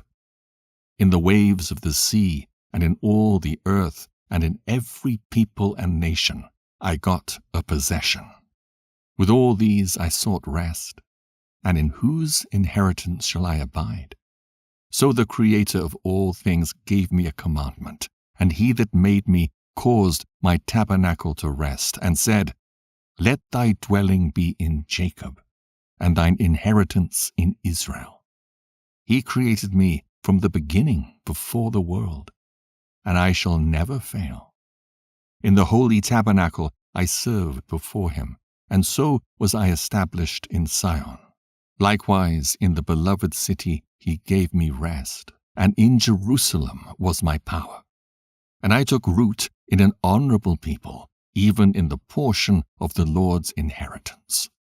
I was exalted like a cedar in Libanus, and as a cypress tree upon the mountains of Hermon. I was exalted like a palm tree in En-gadi, and as a rose plant in Jericho, as a fair olive tree in a pleasant field, and grew up as a plane tree by the water. I gave a sweet smell like cinnamon and aspalathus, and I yielded a pleasant odor like the best myrrh, as galbanum and onyx and sweet storax, and as the fume of frankincense in the tabernacle. As the turpentine tree, I stretched out my branches, and my branches are the branches of honor and grace. As the vine brought I forth pleasant savor, and my flowers are the fruit of honor and riches. I am the mother of fair love and fear and knowledge and holy hope. I therefore, being eternal, am given to all my children which are named of him. Come unto me, all ye that be desirous of me, and fill yourselves with my fruits. For my memorial is sweeter than honey, and mine inheritance than the honeycomb. They that eat me shall yet be hungry, and they that drink me shall yet be thirsty. He that obeyeth me shall never be confounded, and they that work by me shall not do amiss. All these things are the book of the covenant of the Most High God, even the law which Moses commanded for an heritage unto the congregations of Jacob. Faint not, to be strong in the Lord, that he may confirm you. Cleave unto him. For the Lord Almighty is God alone, and beside him there is no other Saviour. He filleth all things with his wisdom, as Phison and as Tigris in the time of the new fruits. He maketh the understanding to abound like Euphrates, and as Jordan in the time of the harvest. He maketh the doctrine of knowledge appear as the light, and as Gion in the time of vintage. the first man knew her not perfectly. No more shall the last find her out. For her thoughts are more than the sea, and her counsels profounder than the great deep. I also came out as a brook from a river, and as a conduit into a garden. I said, I will water my best garden, and will abundantly water my garden bed. And lo, my brook became a river, and my river became a sea. I will yet make doctrine to shine as the morning, and will send forth her light afar off. I will yet pour out doctrine as prophecy, and leave it to all ages forever. Behold, that I have not labored for myself only, but for all them that seek wisdom. Chapter 25. In 3 things I was beautified, and stood up beautiful both before God and men: the unity of brethren, the love of neighbors, a man and a wife that agree together. 3 sorts of men my soul hateth, and I am greatly offended at their life: a poor man that is proud, a rich man that is a liar, and an old adulterer that doteth. If thou hast gathered nothing in thy youth, how canst thou find anything in thine age? Oh, how comely a thing is judgment for grey hairs, and for ancient men to know counsel. Oh, how comely is the wisdom of old men, and understanding and counsel to men of honor. Much experience is the crown of old men, and the fear of God is their glory. There be 9 things which I have judged in mine heart to be happy, and the 10th I will utter with my tongue: a man that hath joy of his children, and he that liveth to see the fall of his enemy. Well is him that dwelleth with a wife of understanding, and that hath not slipped with his tongue, and that hath not served a man more unworthy than himself. Well is with him that hath found prudence, and he that speaketh in the ears of them that will hear. Oh, how great is he that findeth wisdom! Yet there is none above him that feareth the Lord. But the love of the Lord passeth all things for illumination. He that holdeth it, whereto shall he be likened? The fear of the Lord is the beginning of his love, and faith is the beginning of cleaving unto him. Give me any plague but the plague of the heart, and any wickedness but the wickedness of a woman, and any affliction but the affliction from them that hate me, and any revenge but the revenge of enemies. There is no head above the head of a serpent, and there is no wrath above the wrath of an enemy. I had rather dwell with a lion and a dragon than to keep house with a wicked woman. The wickedness of a woman changeth her face, and darkeneth her countenance like sackcloth. Her husband shall sit among his neighbors, and when he heareth it, it shall sigh bitterly. All wickedness is but little to the wickedness of a woman. Let the portion of a sinner fall upon her. As the climbing up a sandy way is to the feet of the aged, so is a wife full of words to a quiet man. Stumble not at the beauty of a woman, and desire her not for pleasure.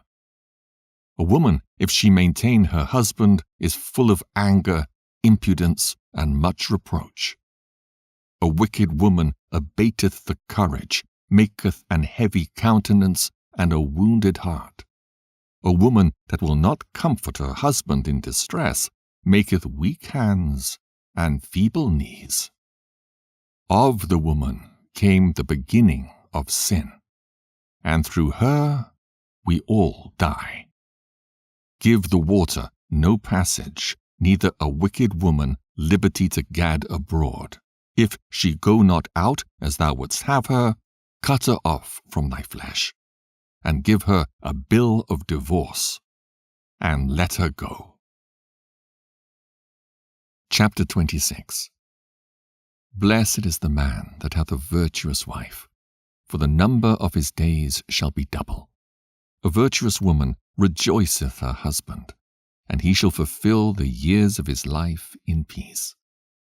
A good wife is a good portion, which shall be given in the portion of them that fear the Lord.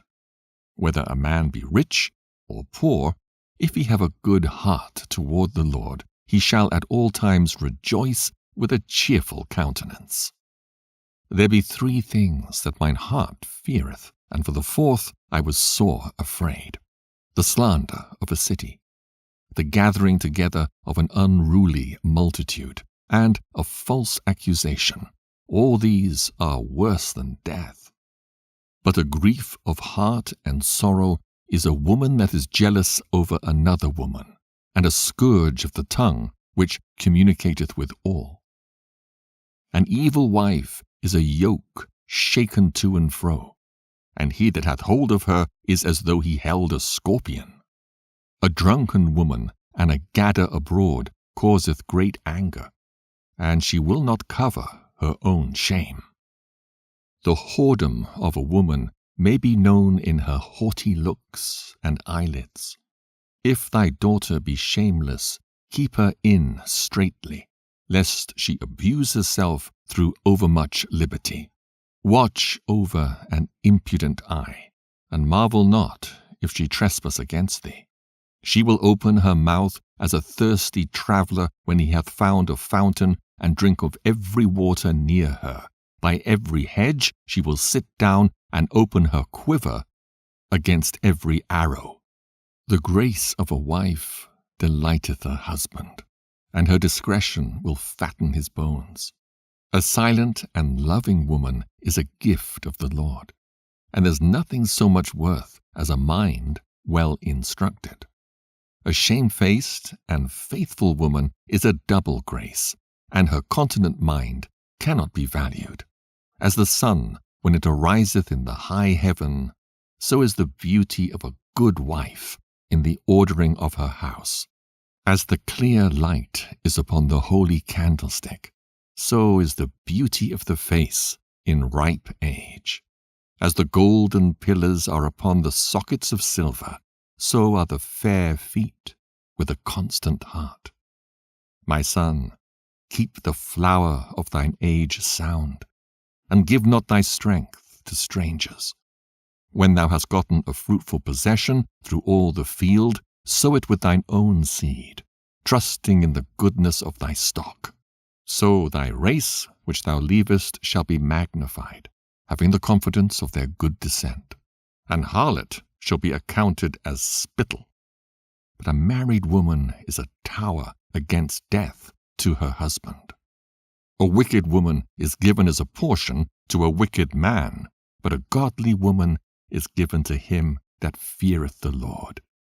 A dishonest woman contemneth shame, but an honest woman will reverence her husband. A shameless woman shall be counted as a dog, but she that is shamefaced will fear the Lord.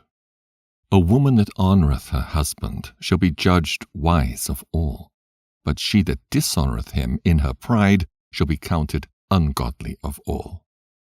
A loud crying woman and a scold shall be sought out to drive away the enemies. There be 2 things that grieve my heart, and the third maketh me angry: a man of war that suffereth poverty, and men of understanding that are not set by, and one that returneth from righteousness to sin. The Lord prepareth such an one for the sword. A merchant shall hardly keep himself from doing wrong, and an huckster shall not be freed from sin. Chapter 27. Many have sinned for a small matter, and he that seeketh for abundance shall turn his eyes away.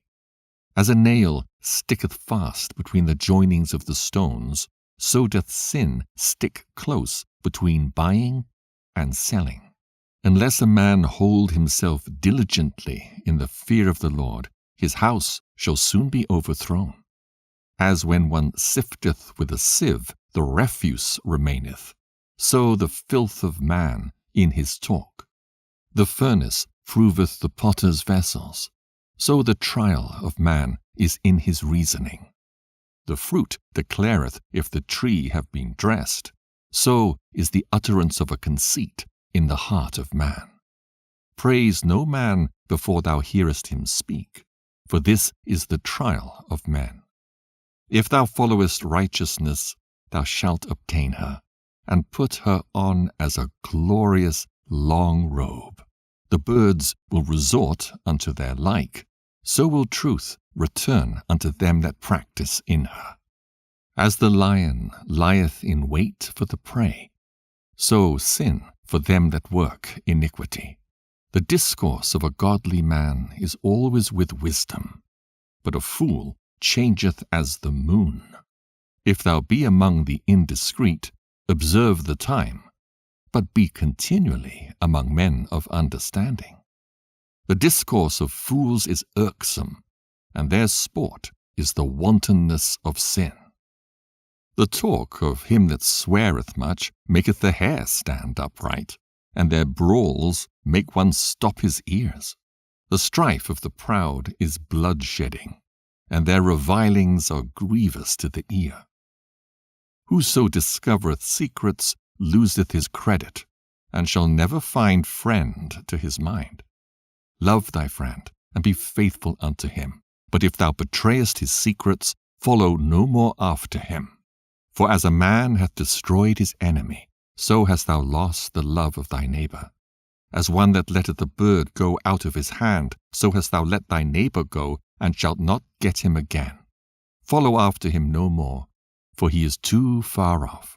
He is as a roe escaped out of the snare. As for a wound, it may be bound up, and after reviling there may be reconcilement. But he that betrayeth secrets is without hope. He that winketh with the eyes worketh evil, and he that knoweth him will depart from him. When thou art present, he will speak sweetly, and will admire thy words, but at the last he will writhe his mouth and slander thy sayings. I have hated many things, but nothing like him, for the Lord will hate him. Whoso casteth a stone on high, casteth it on his own head, and a deceitful stroke shall make wounds. Whoso diggeth a pit shall fall therein, and he that setteth a trap shall be taken therein. He that worketh mischief, it shall fall upon him, and he shall not know whence it cometh. Mockery and reproach are from the proud, but vengeance as a lion shall lie in wait for them. They that rejoice at the fall of the righteous shall be taken in the snare, and anguish shall consume them before they die. Malice and wrath, even these are abominations, and the sinful man shall have them both. Chapter 28. He that revengeth shall find vengeance from the Lord, and he will surely keep his sins in remembrance.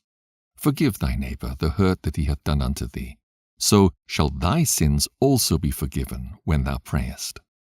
One man beareth hatred against another, and doth he seek pardon from the Lord? He showeth no mercy to a man which is like himself, and doth he ask forgiveness of his own sins? If he that is but flesh nourish hatred, who will entreat for pardon of his sins? Remember thy end, and let enmity cease.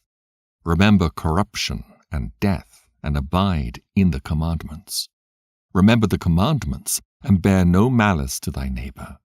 Remember the covenant of the highest, and wink at ignorance.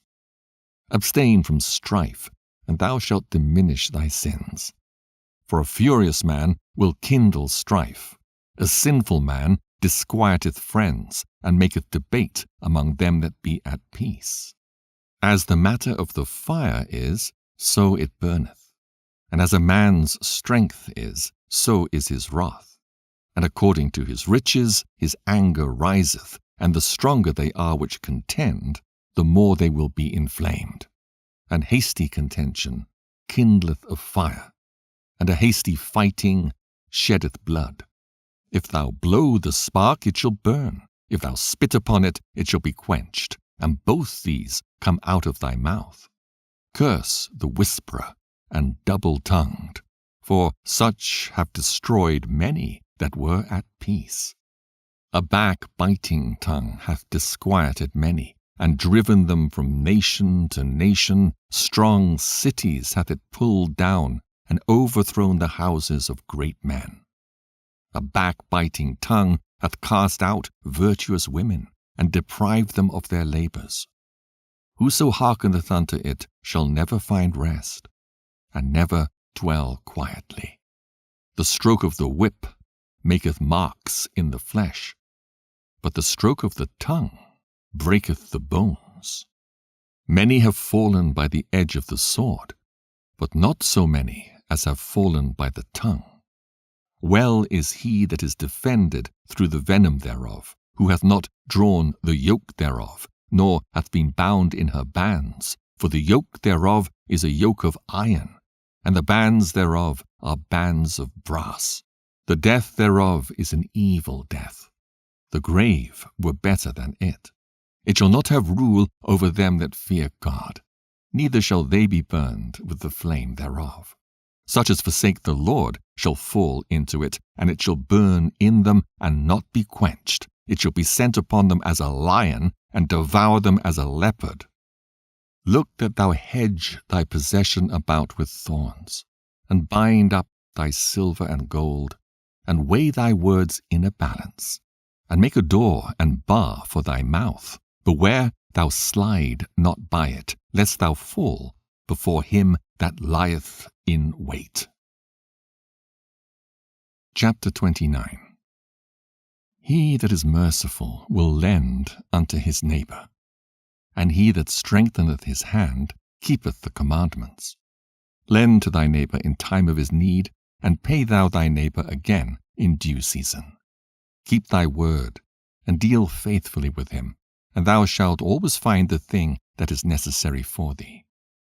Many, when a thing was lent them, reckoned it to be found, and put them to trouble that helped them. Till he hath received, he will kiss a man's hand, and for his neighbor's money he will speak submissly. But when he should repay, he will prolong the time, and return words of grief, and complain of the time. If he prevail, he shall hardly receive the half, and he will count it as if he had found it.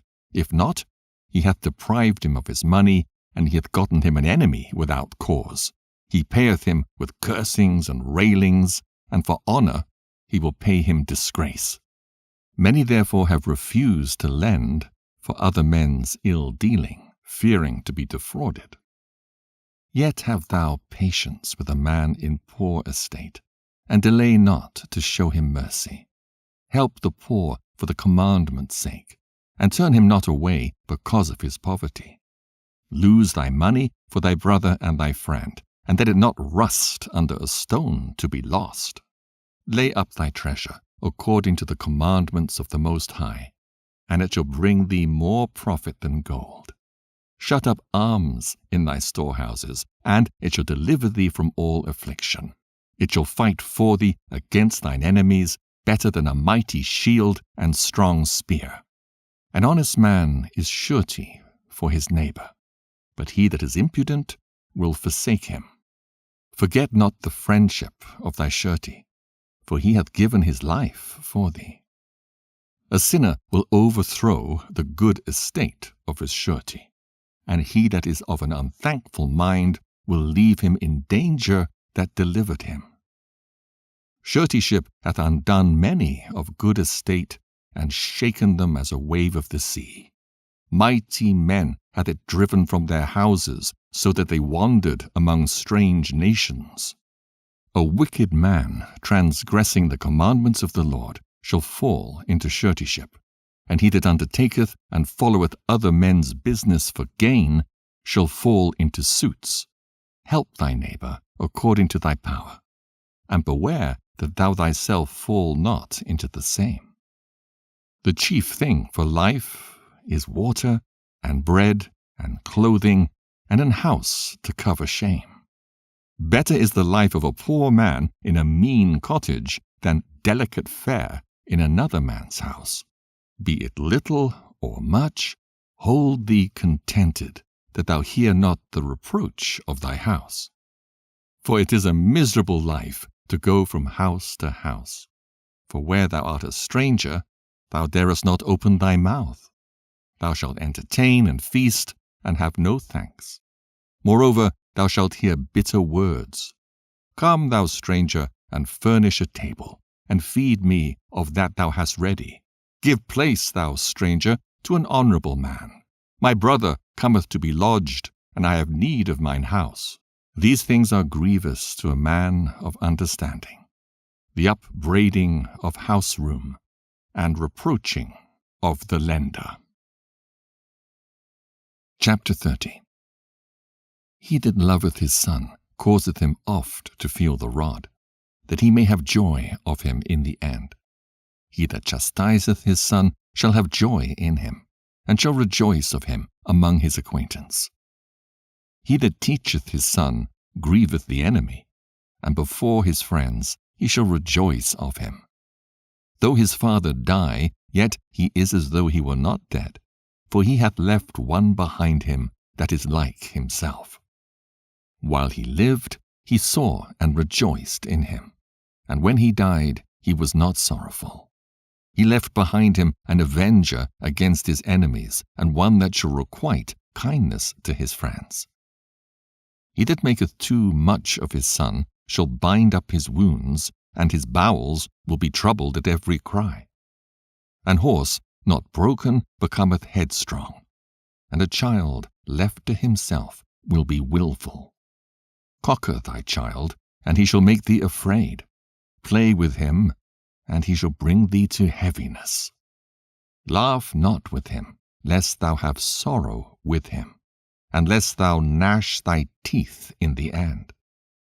Give him no liberty in his youth, and wink not at his follies.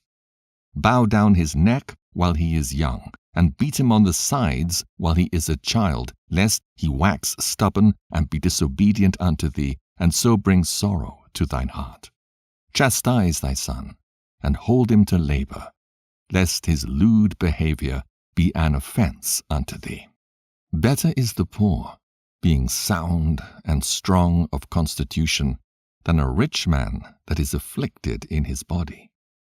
Health and good estate of body are above all gold, and a strong body above infinite wealth.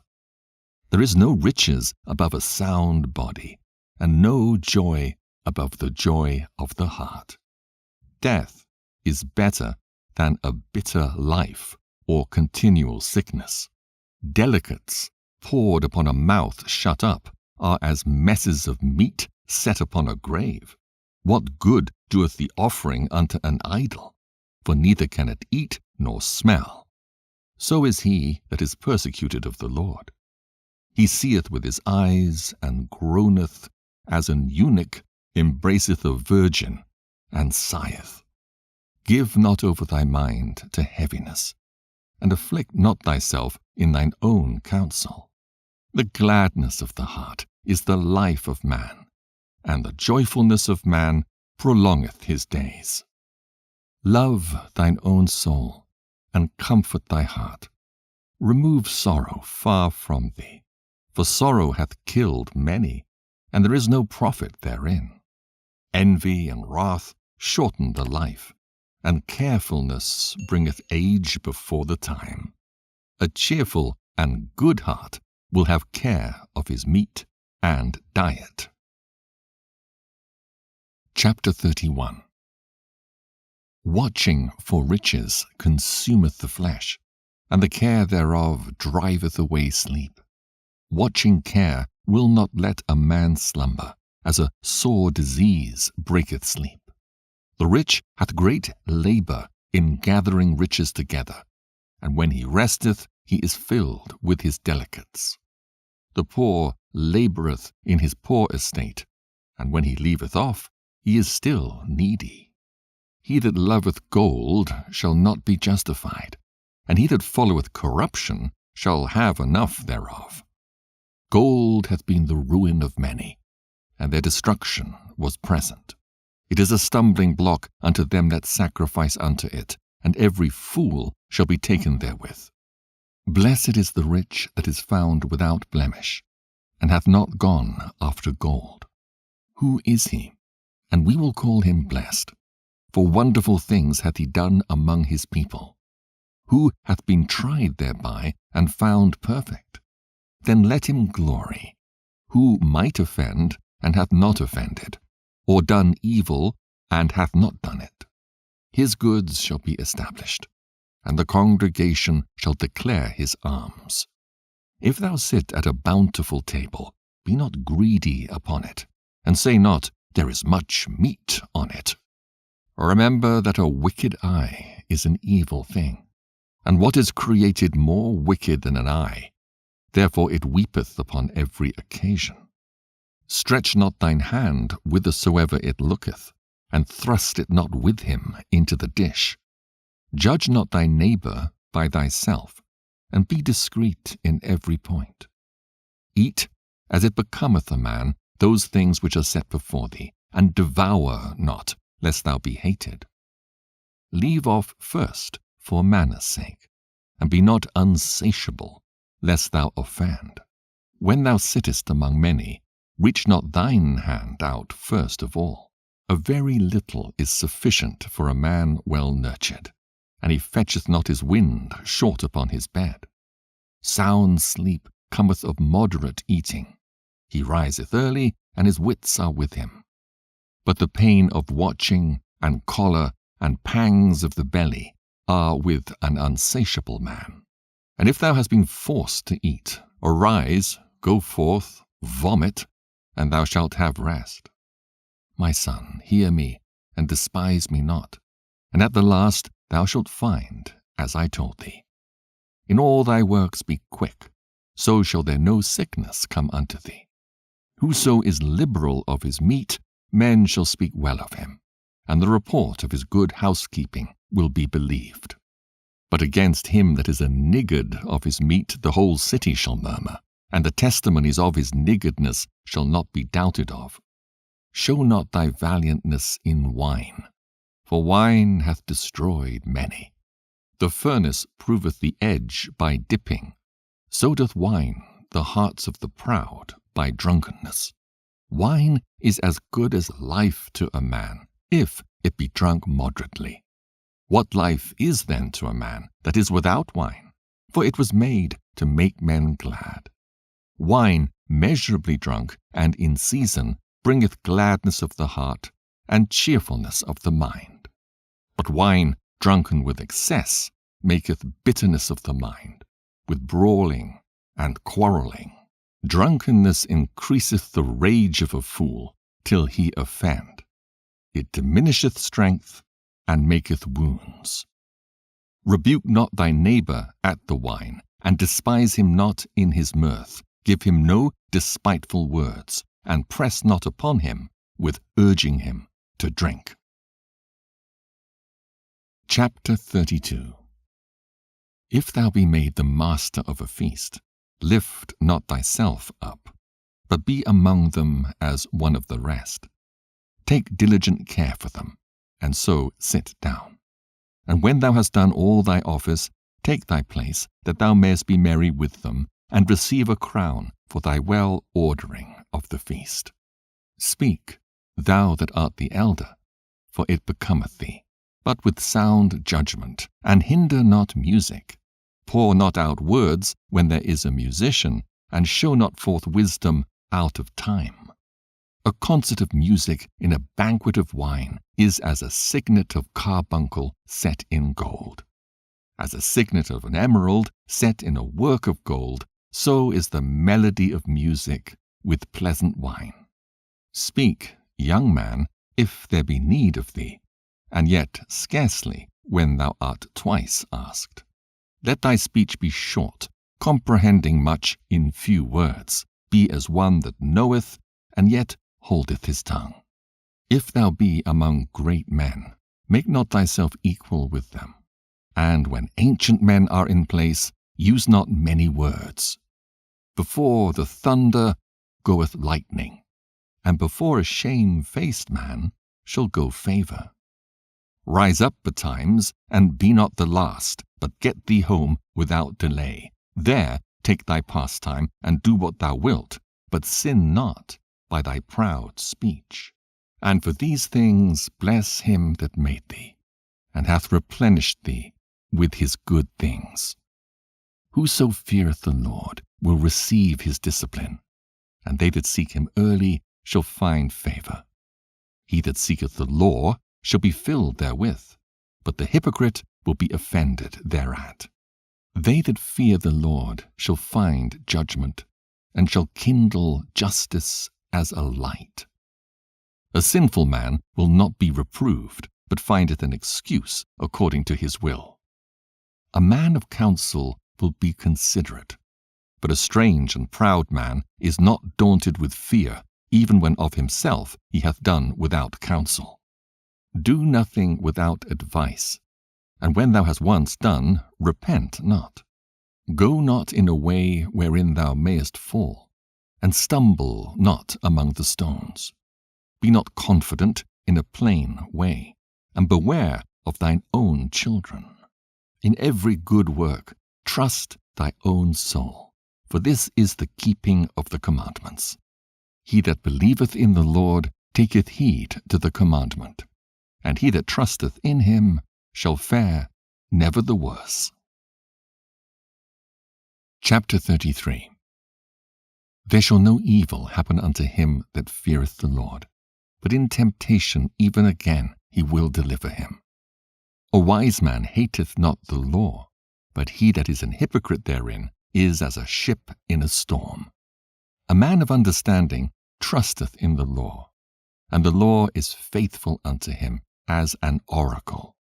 Prepare what to say, and so thou shalt be heard, and bind up instruction, and then make an answer. The heart of the foolish is like a cartwheel, and his thoughts are like a rolling axle tree. A stallion horse is as a mocking friend. He neigheth under every one that sitteth upon him. Why does one day excel another, when as all the light of every day in the year is of the sun?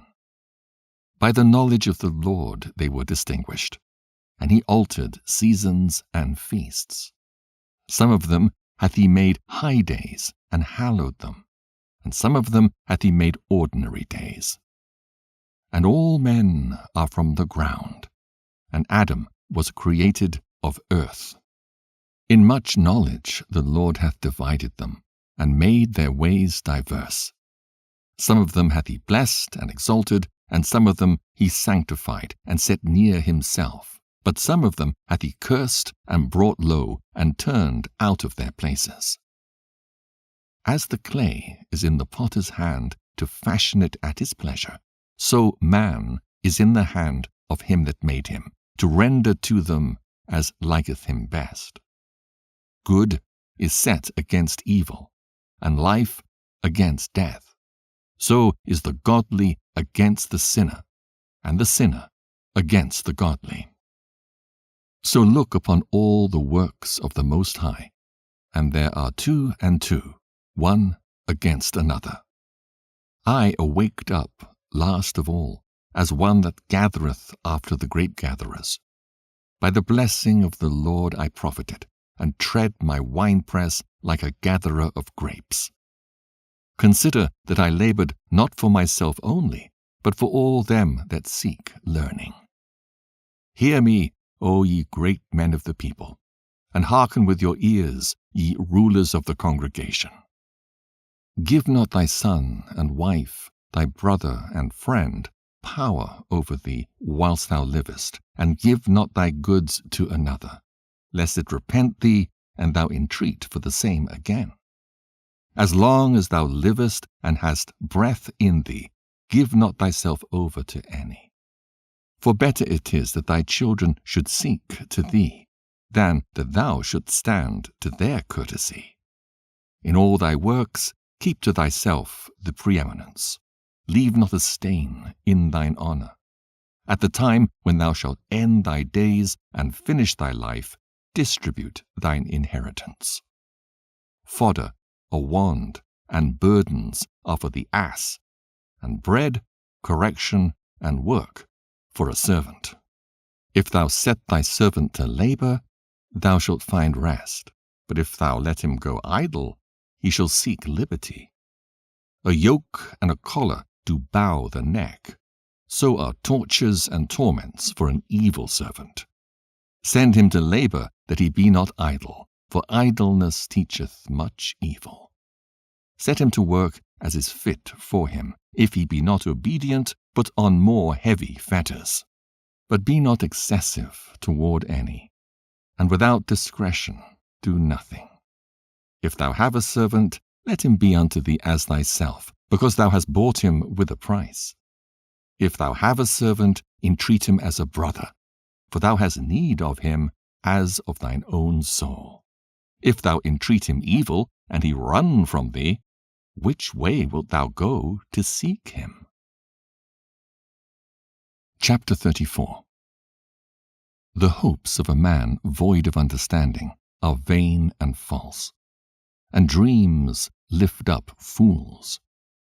Whoso regardeth dreams is like him that catcheth at a shadow, and followeth after the wind. The vision of dreams is the resemblance of one thing to another, even as the likeness of a face to a face. Of an unclean thing, what can be cleansed?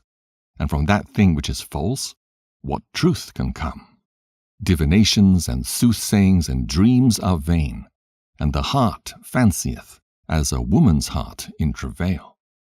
If they be not sent from the Most High in thy visitation, set not thy heart upon them. For dreams have deceived many, and they have failed that put their trust in them. The law shall be found perfect without lies, and wisdom is perfection to a faithful mouth. A man that hath travelled knoweth many things, and he that hath much experience will declare wisdom. He that hath no experience knoweth little, but he that hath travelled is full of prudence. When I travelled, I saw many things, and I understand more than I can express. I was oft times in danger of death, yet I was delivered because of these things. The spirit of those that fear the Lord shall live, for their hope is in him that saveth them. Whoso feareth the Lord shall not fear, nor be afraid, for he is his hope. Blessed is the soul of him that feareth the Lord. To whom doth he look, and who is his strength? For the eyes of the Lord are upon them that love him.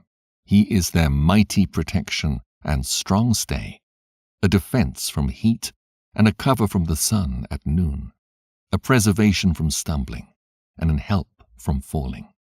He raiseth up the soul, and lighteneth the eyes. He giveth health, life, and blessing. He that sacrificeth of a thing wrongfully gotten, his offering is ridiculous, and the gifts of unjust men are not accepted. The Most High is not pleased with the offerings of the wicked, neither is he pacified for sin by the multitude of sacrifices. Whoso bringeth an offering of the goods of the poor doeth as one that killeth the sun before his father's eyes. The bread of the needy is their life. He that defraudeth them thereof is a man of blood. He that taketh away his neighbour's living slayeth him, and he that defraudeth the labourer of his hire is a bloodshedder. When one buildeth and another pulleth down, what profit have they then but labour? When one prayeth and another curseth, whose voice will the Lord hear? He that washeth himself after the touching of a dead body, if he touch it again, what availeth his washing? So is it with a man that fasteth for his sins, and goeth again and doeth the same. Who will hear his prayer? Or what doth his humbling profit him? Chapter 35. He that keepeth the law bringeth offerings enough. He that taketh heed to the commandment offereth a peace offering. He that requiteth a good turn offereth fine flour, and he that giveth alms sacrificeth praise. To depart from wickedness is a thing pleasing to the Lord, and to forsake unrighteousness is a propitiation. Thou shalt not appear empty before the Lord, for all these things are to be done because of the commandment. The offering of the righteous maketh the altar fat, and the sweet savour thereof is before the Most High. The sacrifice of a just man is acceptable, and the memorial thereof shall never be forgotten. Give the Lord his honour with a good eye, and diminish not the firstfruits of thine hands.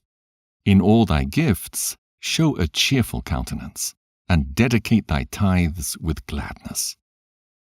Give unto the Most High according as he hath enriched thee, and as thou hast gotten, give with a cheerful eye. For the Lord recompenseth, and will give thee 7 times as much. Do not think to corrupt with gifts, for such he will not receive. And trust not to unrighteous sacrifices, for the Lord is judge, and with him is no respect of persons.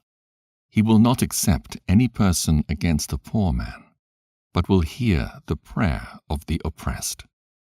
He will not despise the supplication of the fatherless, nor the widow when she poureth out her complaint. Do not the tears run down the widow's cheeks? And is not her cry against him that causeth them to fall? He that serveth the Lord shall be accepted with favour, and his prayer shall reach unto the clouds. The prayer of the humble pierceth the clouds, and till it come nigh he will not be comforted, and will not depart, till the Most High shall behold to judge righteously and execute judgment. For the Lord will not be slack, neither will the mighty be patient toward them, till he have smitten in sunder the loins of the unmerciful, and repayeth vengeance to the heathen, till he have taken away the multitude of the proud, and broken the scepter of the unrighteous, till he have rendered to every man according to his deeds, and to the works of men according to their devices, till he have judged the cause of his people, and made them to rejoice in his mercy. Mercy is seasonable in the time of affliction, as clouds of rain in the time of drought. Chapter 36. Have mercy upon us, O Lord God of all, and behold us, and send thy fear upon all the nations that seek not after thee. Lift up thy hand against the strange nations, and let them see thy power. As thou wast sanctified in us before them, so be thou magnified among them before us. And let them know thee as we have known thee, that there is no God but only thou, O God. Show new signs, and make other strange wonders. Glorify thy hand and thy right arm, that they may set forth thy wondrous works.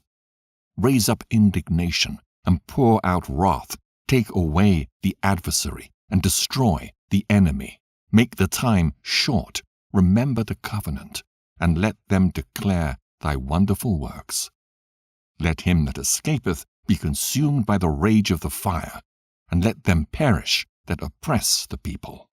Smite in sunder the heads of the rulers of the heathen that say, There is none other but we. Gather all the tribes of Jacob together, and inherit thou them as from the beginning. O Lord, have mercy upon the people that is called by thy name, and upon Israel, whom thou hast named thy firstborn. O, be merciful unto Jerusalem, thy holy city, the place of thy rest. Fill Sion with thine unspeakable oracles, and thy people with thy glory. Give testimony unto those that thou hast possessed from the beginning, and raise up prophets that have been in thy name. Reward them that wait for thee, and let thy prophets be found faithful. O Lord, hear the prayer of thy servants. according to the blessing of Aaron over thy people, that all they which dwell upon the earth may know that thou art the Lord, the eternal God. The belly devoureth all meats, yet is one meat better than another. As the palate tasteth divers kinds of venison, so doth an heart of understanding false speeches. A froward heart causeth heaviness, but a man of experience will recompense him. A woman will receive every man, yet is one daughter better than another. The beauty of a woman cheereth the countenance, and a man loveth nothing better. If there be kindness, meekness, and comfort in her tongue, then is not her husband like other men. He that getteth a wife beginneth a possession, a help like unto himself, and a pillar of rest. Where no hedge is, there the possession is spoiled, and he that hath no wife will wander up and down mourning. Who will trust a thief well appointed that skippeth from city to city? So who will believe a man that hath no house, and lodgeth wheresoever the night taketh him? Chapter 37. Every friend saith, I am his friend also, but there is a friend which is only a friend in name. Is it not a grief unto death when a companion and friend is turned to an enemy? O wicked imagination, whence camest thou in to cover the earth with deceit? There is a companion which rejoiceth in the prosperity of a friend, but in the time of trouble will be against him.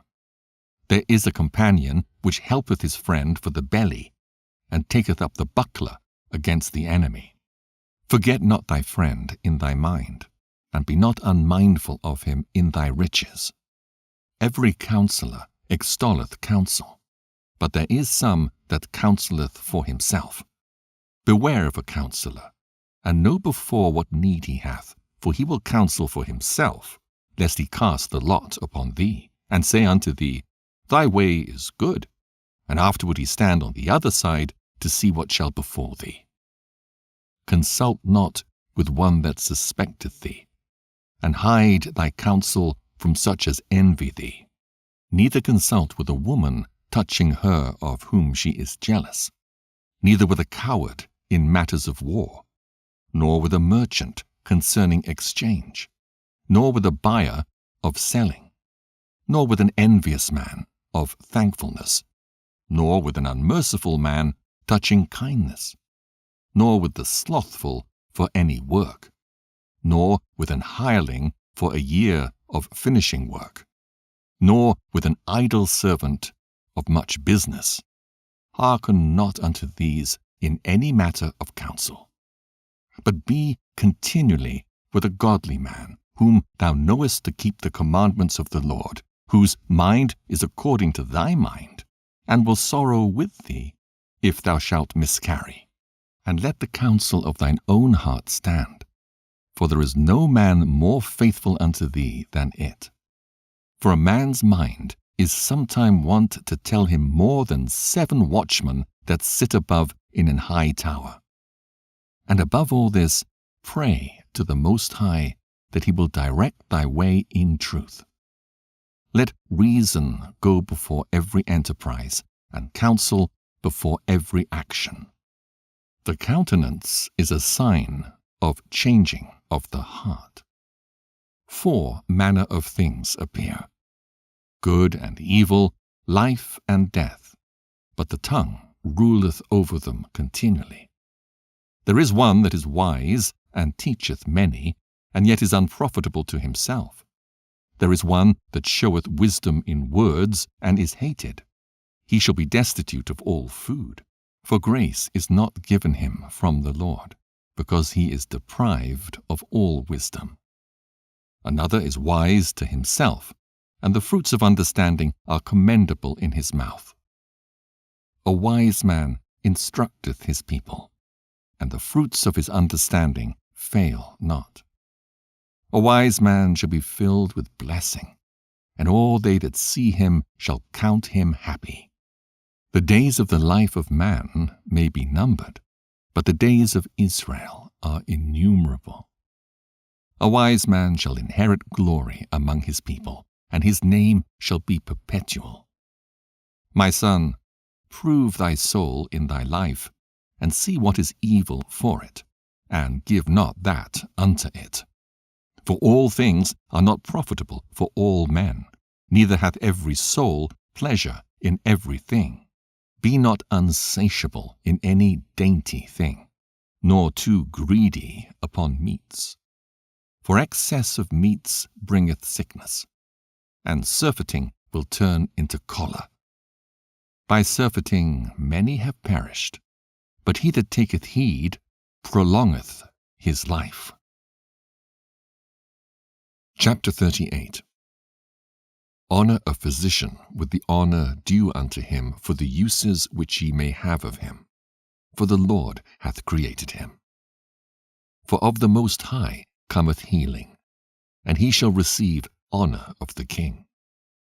The skill of the physician shall lift up his head, and in the sight of great men he shall be in admiration. The Lord hath created medicines out of the earth, and he that is wise will not abhor them. Was not the water made sweet with wood, that the virtue thereof might be known? And he hath given men skill, that he might be honoured in his marvellous works. With such doth he heal men, and taketh away their pains. Of such doth the apothecary make a confection, and of his works there is no end, and from him is peace over all the earth. My son, in thy sickness be not negligent, but pray unto the Lord, and he will make thee whole. Leave off from sin, and order thine hands aright, and cleanse thy heart from all wickedness. Give a sweet savour and a memorial of fine flour, and make a fat offering, as not being. Then give place to the physician, for the Lord hath created him. Let him not go from thee, for thou hast need of him. There is a time when in their hands there is good success, for they shall also pray unto the Lord, that he would prosper that which they give for ease and remedy, to prolong life. He that sinneth before his Maker, let him fall into the hand of the physician. My son, let tears fall down over the dead, and begin to lament as if thou hadst suffered great harm thyself, and then cover his body according to the custom, and neglect not his burial. Weep bitterly, and make great moan, and use lamentation as he is worthy, and that a day or two, lest thou be evil spoken of. And then comfort thyself for thy heaviness. For of heaviness cometh death, and the heaviness of the heart breaketh strength. In affliction also sorrow remaineth, and the life of the poor is the curse of the heart. Take no heaviness to heart, drive it away, and remember the last end. Forget it not, for there is no turning again. Thou shalt not do him good, but hurt thyself. Remember my judgment, for thine also shall be so. Yesterday for me, and today for thee. When the dead is at rest, let his remembrance rest, and be comforted for him when his spirit is departed from him.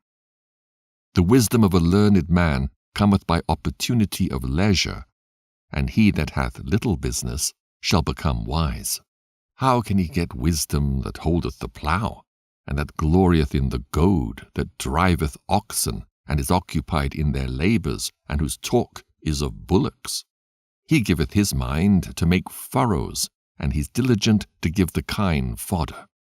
So every carpenter and workmaster that laboureth night and day, and they that cut and grave seals, and are diligent to make great variety, and give themselves to counterfeit imagery, and watch to finish a work. The smith also sitting by the anvil, and considering the ironwork. The vapour of the fire wasteth his flesh, and he fighteth with the heat of the furnace. The noise of the hammer and the anvil is ever in his ears, and his eyes look still upon the pattern of the thing that he maketh. He setteth his mind to finish his work, and watcheth to polish it perfectly. So doth the potter sitting at his work, and turning the wheel about with his feet, who is always carefully set at his work, and maketh all his work by number. He fashioneth the clay with his arm, and boweth down his strength before his feet. He applieth himself to lead it over, and is diligent to clean the furnace. All these trust to their hands, and every one is wise in his work. Without these cannot a city be inhabited, and they shall not dwell where they will, nor go up and down. They shall not be sought for in public council, nor sit high in the congregation. They shall not sit on the judge's seat, nor understand the sentence of judgment. They cannot declare justice and judgment, and they shall not be found where parables are spoken. But they will maintain the state of the world, and all their desire is in the work of their craft. Chapter 39.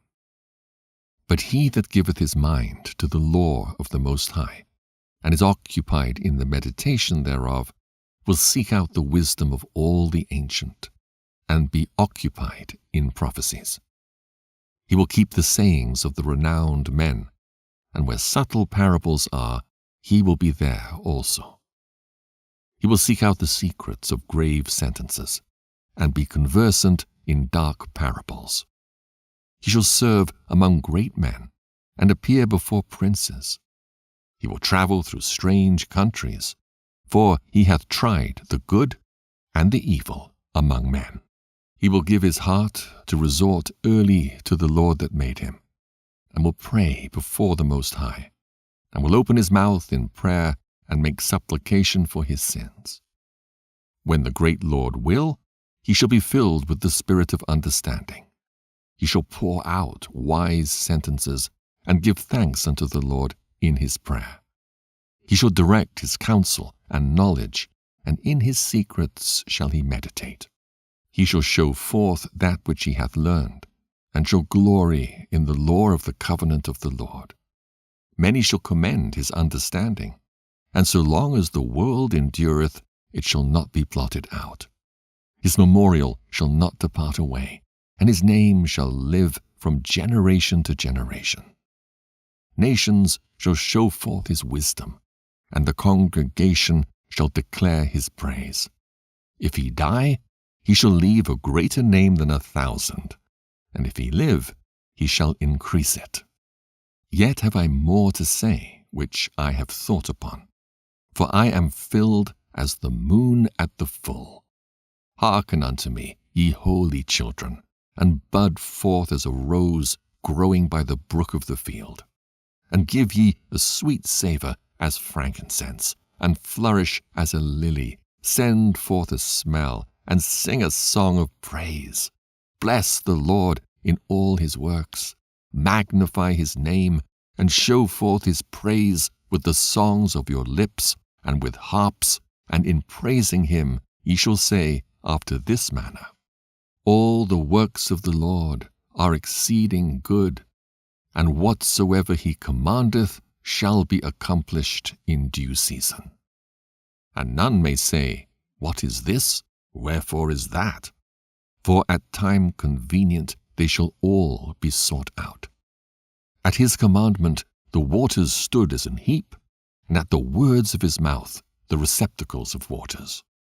At his commandment is done whatsoever pleaseth him, and none can hinder when he will save. The works of all flesh are before him, and nothing can be hid from his eyes. He seeth from everlasting to everlasting, and there is nothing wonderful before him. A man need not say, What is this? Wherefore is that? For he hath made all things for their uses. His blessing covered the dry land as a river, and watered it as a flood. As he hath turned the waters into saltness, so shall the heathen inherit his wrath. All his ways are plain unto the holy, so are they stumbling blocks unto the wicked. For the good are good things created from the beginning, so evil things for sinners. The principal things for the whole use of man's life are water, fire, iron, and salt, flour of wheat, honey, milk, and the blood of the grape, and oil, and clothing. All these things are for good to the godly, so to the sinners they are turned into evil. There be spirits that are created for vengeance, which in their fury lay on sore strokes. In the time of destruction they pour out their force, and appease the wrath of him that made them. Fire, and hail, and famine, and death, all these were created for vengeance.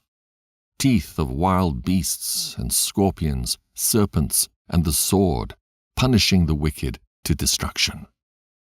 They shall rejoice in his commandment, and they shall be ready upon earth when need is, and when their time is come, they shall not transgress his word. Therefore from the beginning I was resolved, and thought upon these things, and have left them in writing.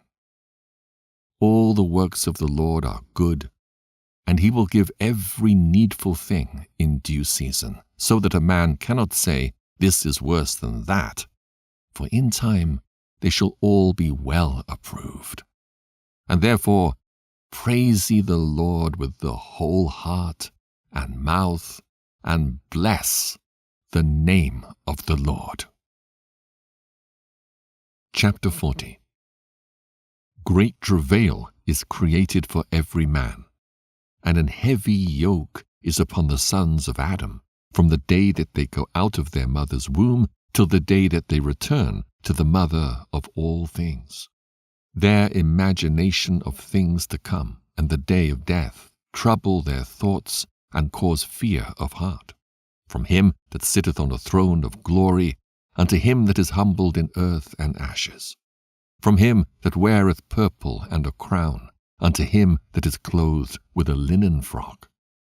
Wrath and envy, trouble and unquietness, fear of death and anger and strife, and in the time of rest upon his bed his night sleep, do change his knowledge.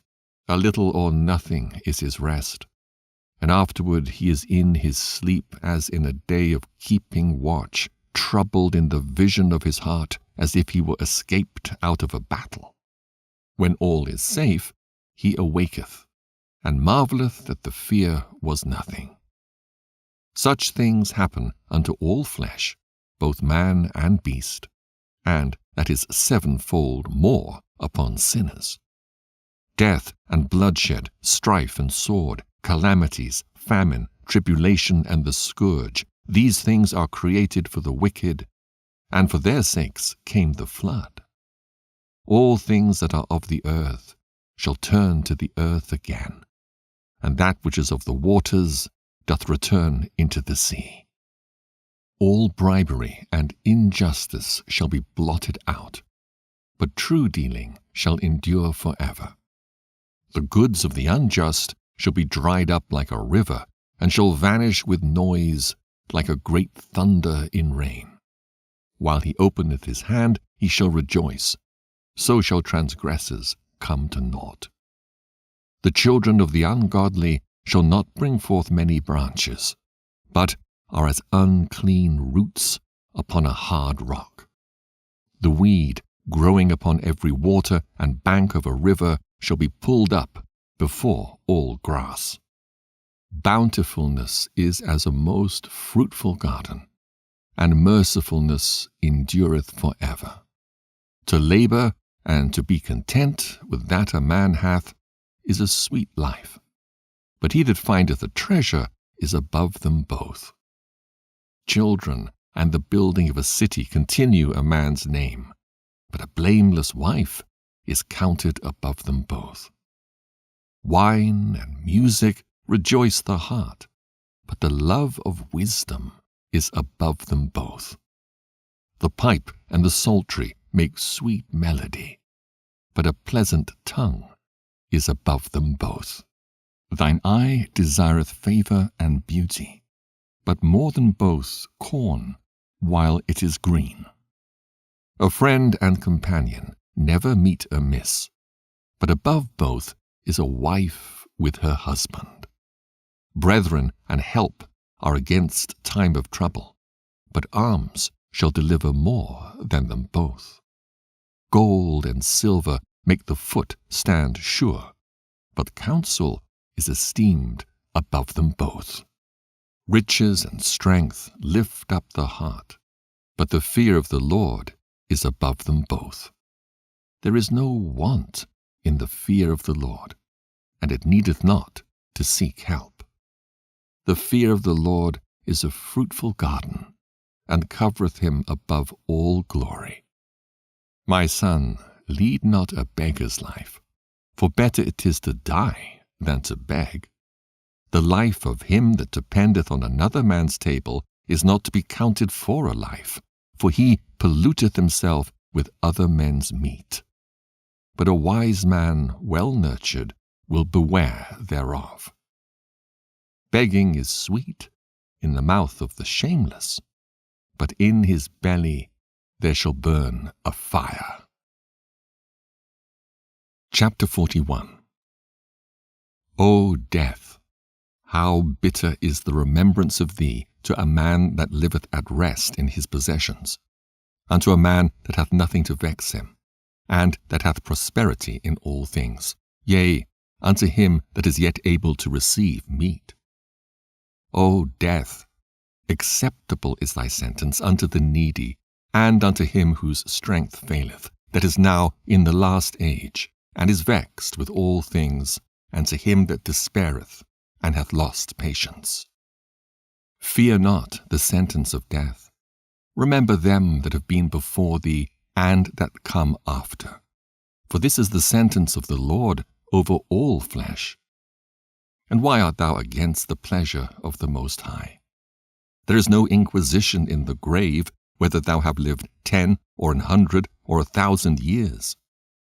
The children of sinners are abominable children, and they that are conversant in the dwelling of the ungodly.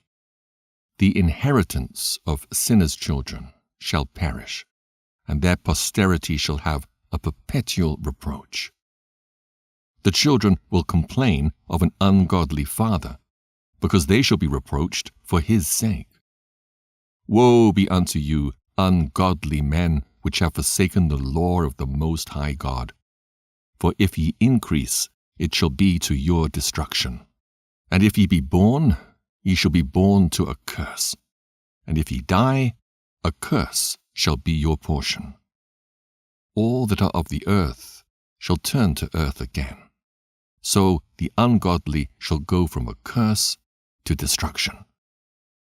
The mourning of men is about their bodies, but an ill name of sinners shall be blotted out. Have regard to thy name, for that shall continue with thee above 1,000 great treasures of gold. A good life hath but few days, but a good name endureth forever.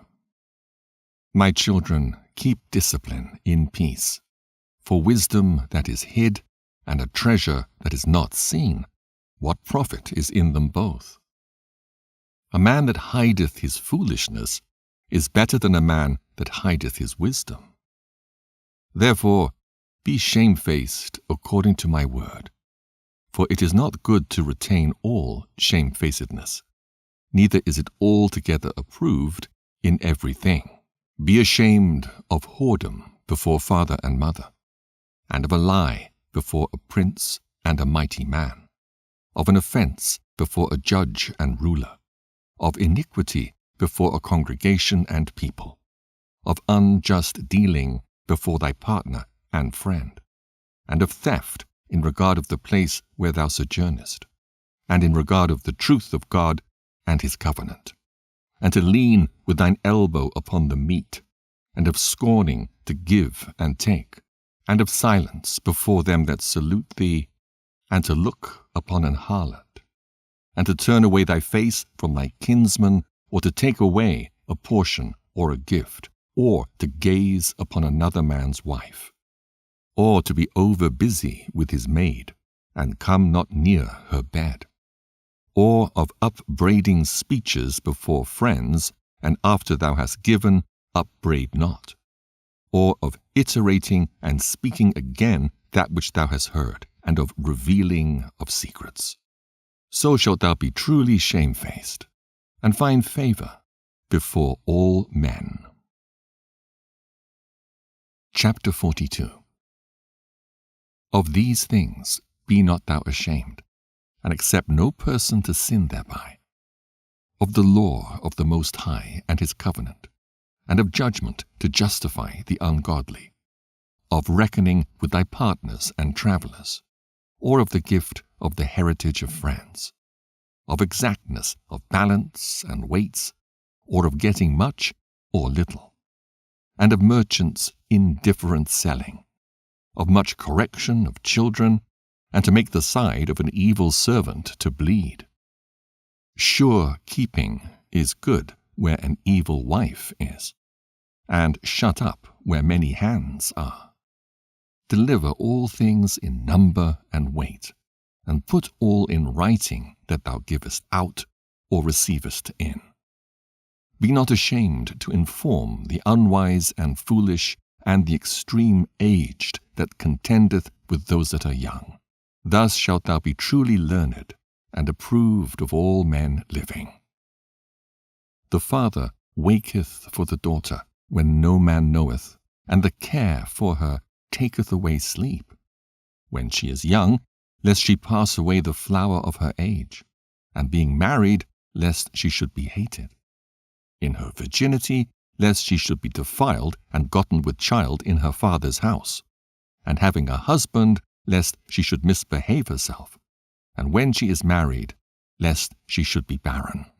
Keep a sure watch over a shameless daughter, lest she make thee a laughingstock to thine enemies, and a byword in the city, and a reproach among the people, and make thee ashamed before the multitude. Behold not everybody's beauty, and sit not in the midst of women. For from garments cometh a moth, and from women wickedness. Better is the churlishness of a man than a courteous woman, a woman, I say, which bringeth shame and reproach. I will now remember the works of the Lord, and declare the things that I have seen. In the words of the Lord are his works. The sun that giveth light looketh upon all things, and the work thereof is full of the glory of the Lord. The Lord hath not given power to the saints to declare all his marvelous works, which the Almighty Lord firmly settled, that whatsoever is might be established for his glory. He seeketh out the deep and the heart, and considereth their crafty devices. For the Lord knoweth all that may be known, and he beholdeth the signs of the world. He declareth the things that are past and for to come, and revealeth the steps of hidden things. No thought escapeth him, neither any word is hidden from him. He hath garnished the excellent works of his wisdom, and he is from everlasting to everlasting.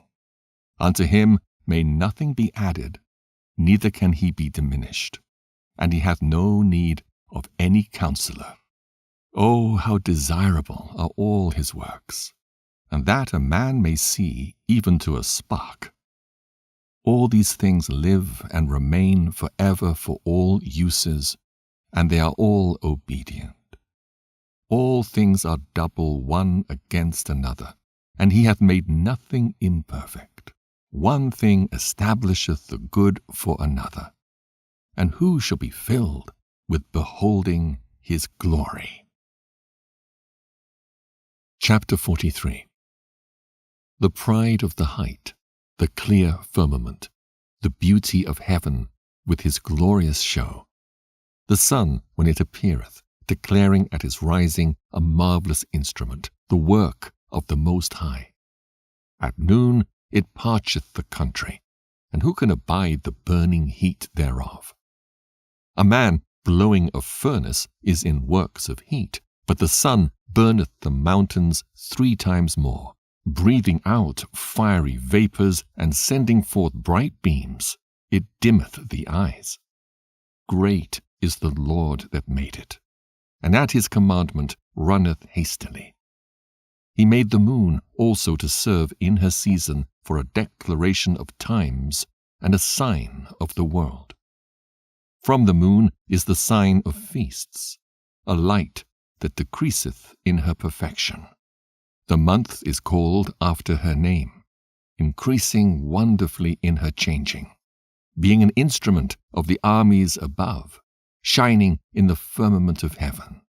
The beauty of heaven, the glory of the stars, an ornament giving light in the highest places of the Lord. At the commandment of the Holy One, they will stand in their order, and never faint in their watches. Look upon the rainbow, and praise him that made it. Very beautiful it is in the brightness thereof. It compasseth the heaven about with a glorious circle, and the hands of the Most High have bended it.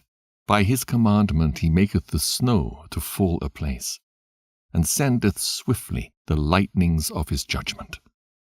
Through this the treasures are opened, and clouds fly forth as fowls. By his great power he maketh the clouds firm, and the hailstones are broken small. At his sight the mountains are shaken, and at his will the south wind bloweth. The noise of the thunder maketh the earth to tremble.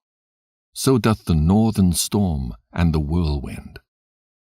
As birds flying he scattereth the snow, and falling down thereof is as the lighting of grasshoppers.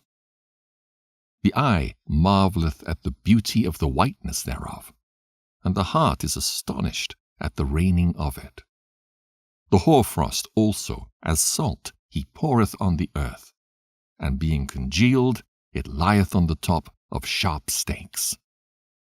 When the cold north wind bloweth, and the water is congealed into ice, it abideth upon every gathering together of water, and cloneth the water as with a breastplate. It devoureth the mountains, and burneth the wilderness, and consumeth the grass as fire. A present remedy of all is a mist coming speedily. A dew coming after heat refresheth. By his counsel he appeaseth the deep, and planteth islands therein. They that sail on the sea tell of the danger thereof, and when we hear it with our ears, we marvel thereat. For therein be strange and wondrous works, variety of all kinds of beasts and whales created. By him the end of them hath prosperous success, and by his word all things consist. We may speak much, and yet come short, whereof in some he is all. How shall we be able to magnify him? For he is great above all his works. The Lord is terrible and very great, and marvelous in his power. When ye glorify the Lord, exalt him as much as he can, for even yet will he far exceed. And when ye exalt him, put forth all your strength, and be not weary, for ye can never go far enough. Who hath seen him, that he might tell us, and who can magnify him as he is? There are yet hid greater things than these be, for we have seen but a few of his works. For the Lord hath made all things, and to the godly hath he given wisdom. Chapter 44. Let us now praise famous men, and our fathers that begat us. The Lord hath wrought great glory by them through his great power from the beginning, such as did bear rule in their kingdoms, men renowned for their power, giving counsel by their understanding and declaring prophecies. Leaders of the people by their counsels, and by their knowledge of learning meet for the people. Wise and eloquent are their instructions. Such as found out musical tunes and recited verses in writing. Rich men furnished with ability, living peaceably in their habitations. All these were honored in their generations, and were the glory of their times. There have been of them that have left a name behind them, that their praises might be reported. And some there be which have no memorial, who are perished as though they had never been, and are become as though they'd never been born, and their children after them. But these were merciful men, whose righteousness hath not been forgotten. With their seed shall continually remain a good inheritance, and their children are within the covenant. Their seed standeth fast, and their children for their sakes. Their seed shall remain forever, and their glory shall not be blotted out. Their bodies are buried in peace, but their name liveth for evermore. The people will tell of their wisdom, and the congregation will show forth their praise. Enoch pleased the Lord, and was translated, being an example of repentance to all generations. Noah was found perfect and righteous. In the time of wrath he was taken in exchange for the world. Therefore was he left as a remnant unto the earth when the flood came. An everlasting covenant was made with him, that all flesh should perish no more by the flood. Abraham was a great father of many people. In glory there was none like unto him, who kept the law of the Most High, and was in covenant with him. He established the covenant in his flesh, and when he was proved, he was found faithful. Therefore he assured him by an oath that he would bless the nations in his seed, and that he would multiply him as the dust of the earth, and exalt his seed as the stars, and cause them to inherit from sea to sea, and from the river unto the utmost part of the land. With Isaac did he establish likewise for Abraham his father's sake the blessing of all men, and the covenant, and made it rest upon the head of Jacob. He acknowledged him in his blessing, and gave him an inheritance, and divided his portions. Among the 12 tribes did he part them. Chapter 45. And he brought out of him a merciful man, which found favor in the sight of all flesh, even Moses, beloved of God and men, whose memorial is blessed. He made him like to the glorious saints, and magnified him, so that his enemies stood in fear of him. By his words he caused the wonders to cease, and he made him glorious in the sight of kings, and gave him a commandment for his people, and showed him part of his glory. He sanctified him in his faithfulness and meekness, and chose him out of all men. He made him to hear his voice, and brought him into the dark cloud, and gave him commandments before his face, even the law of life and knowledge, that he might teach Jacob his covenants, and Israel his judgments. He exalted Aaron, an holy man like unto him, even his brother of the tribe of Levi. An everlasting covenant he made with him, and gave him the priesthood among the people. He beautified him with comely ornaments, and clothed him with a robe of glory. He put upon him perfect glory, and strengthened him with rich garments, with breeches, with a long robe, and the ephod. And he compassed him with pomegranates, and with many golden bells round about, that as he went there might be a sound, and a noise made that might be heard in the temple for a memorial to the children of his people. With an holy garment, with gold and blue silk and purple, the work of the embroidery, with a breastplate of judgment, and with Urim and Thummim, with twisted scarlet, the work of the cunning workman, with precious stones, graven like seals and set in gold, the work of the jeweler, with a writing engraved for a memorial after the number of the tribes of Israel. He set a crown of gold upon the mitre, wherein was engraved holiness, an ornament of honor, a costly work, the desires of the eyes, goodly and beautiful. Before him there were none such, neither did ever any stranger put them on, but only his children and his children's children perpetually. Their sacrifices shall be wholly consumed, every day, twice continually. Moses consecrated him, and anointed him with holy oil. This was appointed unto him by an everlasting covenant, and to his seed, so long as the heavens should remain, that they should minister unto him, and execute the office of the priesthood, and bless the people in his name.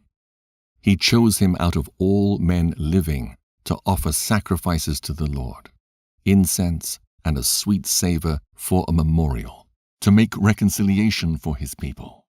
He gave unto him his commandments and authority in the statutes of judgments, that he should teach Jacob the testimonies and inform Israel in his laws. Strangers conspired together against him, and maligned him in the wilderness, even the men that were of Dathan's and Abiram's side, and the congregation of Korah, with fury and wrath. This the Lord saw, and it displeased him, and in his wrathful indignation were they consumed. He did wonders upon them to consume them with the fiery flame. But he made Aaron more honorable, and gave him an heritage, and divided unto him the firstfruits of the increase. Especially he prepared bread in abundance.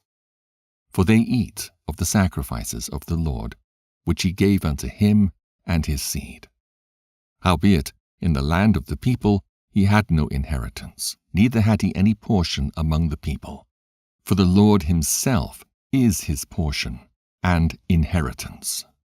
The third in glory is Phinehas, the son of Eleazar, because he had zeal in the fear of the Lord, and stood up with good courage of heart, when the people were turned back, and made reconciliation for Israel.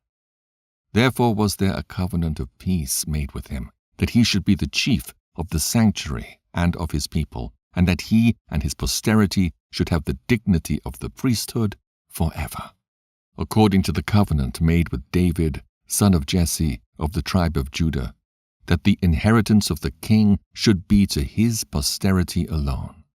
So the inheritance of Aaron should also be unto his seed. God give you wisdom in your heart to judge his people in righteousness, that their good things be not abolished, and that their glory may endure forever. Chapter 46. Joshua the son of Nun was valiant in the wars, and was the successor of Moses in prophecies, who according to his name was made great for the saving of the elect of God, and taking vengeance of the enemies that rose up against them, that he might set Israel in their inheritance. How great glory gat he when he did lift up his hands and stretched out his sword against the cities! Who before him so stood to it? For the Lord himself brought his enemies unto him. Did not the sun go back by his means? And was not one day as long as two? He called upon the Most High Lord when the enemies pressed upon him on every side, and the great Lord heard him. And with hailstones of mighty power he made the battle to fall violently upon the nations. And in the descent of Beth-horon he destroyed them that resisted, that the nations might know all their strength, because he fought in the sight of the Lord, and he followed the mighty one. In the time of Moses also he did a work of mercy, he and Caleb the son of Jephunneh, in that they withstood the congregation and withheld the people from sin, and appeased the wicked murmuring. And of 600,000 people on foot, they too were preserved to bring them in to the heritage, even unto the land that floweth with milk and honey. The Lord gave strength also unto Caleb, which remained with him unto his old age, so that he entered upon the high places of the land, and his seed obtained it for an heritage, that all the children of Israel might see that it is good to follow the Lord. And concerning the judges, every one by name, whose heart went not a whoring, nor departed from the Lord, let their memory be blessed. Let their bones flourish out of their place, and let the name of them that were honored be continued upon their children.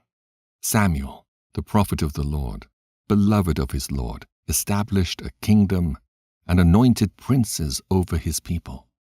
By the law of the Lord he judged the congregation, and the Lord had respect unto Jacob. By his faithfulness he was found a true prophet, and by his word he was known to be faithful in vision.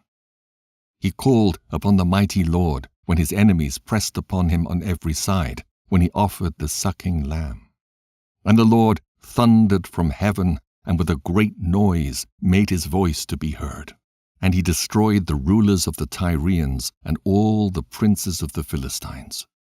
And before his long sleep he made protestations in the sight of the Lord and his anointed, I have not taken any man's goods, so much as a shoe, and no man did accuse him. And after his death he prophesied, and showed the king his end, and lifted up his voice from the earth in prophecy, to blot out the wickedness of the people. Chapter 47. And after him rose up Nathan to prophesy in the time of David. As is the fat taken away from the peace offering, so was David chosen out of the children of Israel. He played with lions as with kids, and with bears as with lambs. Slew he not a giant when he was yet but young? And did he not take away reproach from the people when he lifted up his hand with the stone in the sling, and beat down the boasting of Goliath? For he called upon the Most High Lord, and he gave him strength in his right hand to slay that mighty warrior, and set up the horn of his people. So the people honored him with 10,000s, and praised him in the blessings of the Lord, in that he gave him a crown of glory.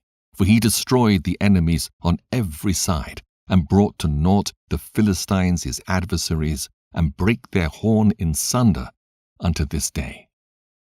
In all his works he praised the Holy One Most High with words of glory. With his whole heart he sung songs, and loved him that made him. He set singers also before the altar, that by their voices they might make sweet melody, and daily sing praises in their songs.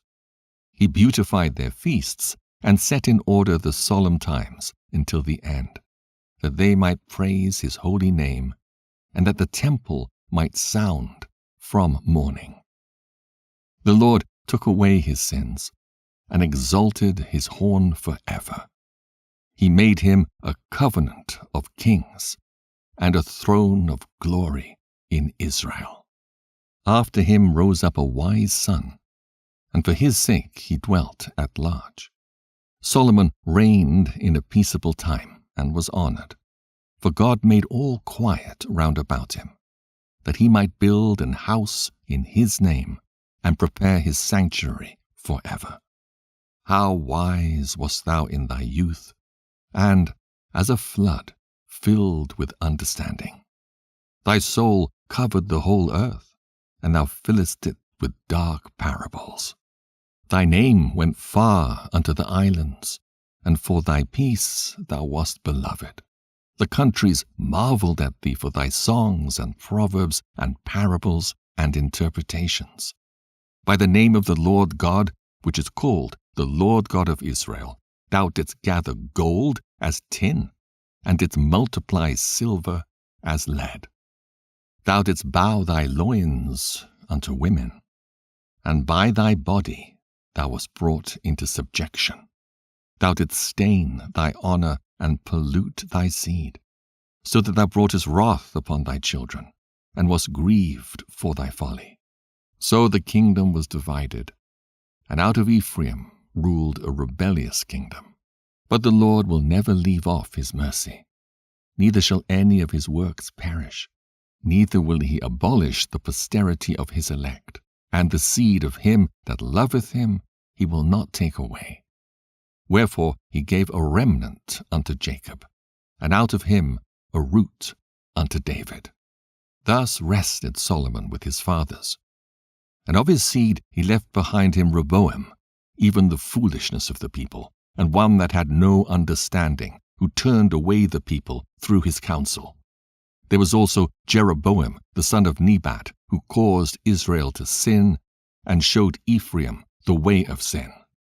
And their sins were multiplied exceedingly, that they were driven out of the land. For they sought out all wickedness, till the vengeance came upon them. Chapter 48. Then stood up Elias the prophet as fire, and his word burned like a lamp. He brought a sore famine upon them, and by his zeal he diminished their number. By the word of the Lord he shut up the heaven, and also 3 times brought down fire. O Elias, how wast thou honored in thy wondrous deeds! And who may glory like unto thee? Who didst raise up a dead man from death, and his soul from the place of the dead, by the word of the Most High? Who broughtest kings to destruction, and honorable men from their bed? Who heardest the rebuke of the Lord in Sinai, and in Horeb the judgment of vengeance? Who anointedst kings to take revenge, and prophets to succeed after him? Who was taken up in a whirlwind of fire, and in a chariot of fiery horses? Who was ordained for reproofs in their times, to pacify the wrath of the Lord's judgment before it break forth into fury, and to turn the heart of the father unto the son, and to restore the tribes of Jacob. Blessed are they that saw thee, and slept in love, for we shall surely live. Elias it was who was covered with a whirlwind, and Eliseus was filled with his spirit. Whilst he lived, he was not moved with the presence of any prince, neither could any bring him into subjection. No word could overcome him, and after his death his body prophesied. He did wonders in his life, and at his death were his works marvelous. For all this the people repented not, neither departed they from their sins, till they were spoiled and carried out of their land, and were scattered through all the earth. Yet there remained a small people, and a ruler in the house of David, of whom some did that which was pleasing to God, and some multiplied sins. Ezekias fortified his city, and brought in water into the midst thereof. He digged the hard rock with iron, and made wells for waters. In his time Sennacherib came up, and sent Rabsaces, and lifted up his hand against Sion, and boasted proudly. Then trembled their hearts and hands, and they were in pain, as women in travail. But they called upon the Lord which is merciful, and stretched out their hands toward him. And immediately the Holy One heard them out of heaven, and delivered them by the ministry of Isai. He smote the host of the Assyrians, and his angel destroyed them. For Ezekias had done the thing that pleased the Lord, and was strong in the ways of David his father, as Isai the prophet, who was great and faithful in his vision, had commanded him. In his time the sun went backward, and he lengthened the king's life. He saw by an excellent spirit what should come to pass at the last, and he comforted them that mourned in Sion. He showed what should come to pass forever, and secret things, or ever they came. Chapter 49. The remembrance of Josias is like the composition of perfume that is made by the art of the apothecary. It is sweet as honey in all mouths, and as music at a banquet of wine. He behaved himself uprightly in the conversion of the people, and took away the abominations of iniquity. He directed his heart unto the Lord, and in the time of the ungodly he established the worship of God. All except David and Ezekias and Josias were defective, for they forsook the law of the Most High. Even the kings of Judah failed. Therefore he gave their power unto others, and their glory to a strange nation. They burnt the chosen city of the sanctuary, and made the streets desolate, according to the prophecy of Jeremiah. For they entreated him evil, who nevertheless was a prophet, sanctified in his mother's womb, that he might root out and afflict and destroy, and that he might build up also and plant. It was Ezekiel who saw the glorious vision which was showed him upon the chariot of the cherubims. For he made mention of the enemies under the figure of the rain, and directed them that went right. And of the 12 prophets, let the memorial be blessed, and let their bones flourish again out of their place. For they comforted Jacob, and delivered them by assured hope. How shall we magnify Zerubbabel? For he was as a signet upon the right hand. So was Jesus the son of Josedech, who in their time builded the house and set up an holy temple to the Lord, which was prepared for everlasting glory. And among the elect was Nehemiah, whose renown is great, who raised up for us the walls that were fallen, and set up the gates and the bars, and raised up our ruins again. But upon the earth was no man created like Enoch, for he was taken from the earth. Neither was there a young man born like Joseph, a governor of his brethren, a stay of the people, whose bones were regarded of the Lord. Shem and Seth were in great honor among men, and so was Adam above every living thing in creation. Chapter 50. Simon, the high priest, the son of Onias, who in his life repaired the house again, and in his days fortified the temple. And by him was built from the foundation the double height, the high fortress of the wall about the temple. In his days the cistern to receive water, being in compass as the sea, was covered with plates of brass. He took care of the temple, that it should not fall, and fortified the city against besieging. How was he honored in the midst of the people in his coming out of the sanctuary!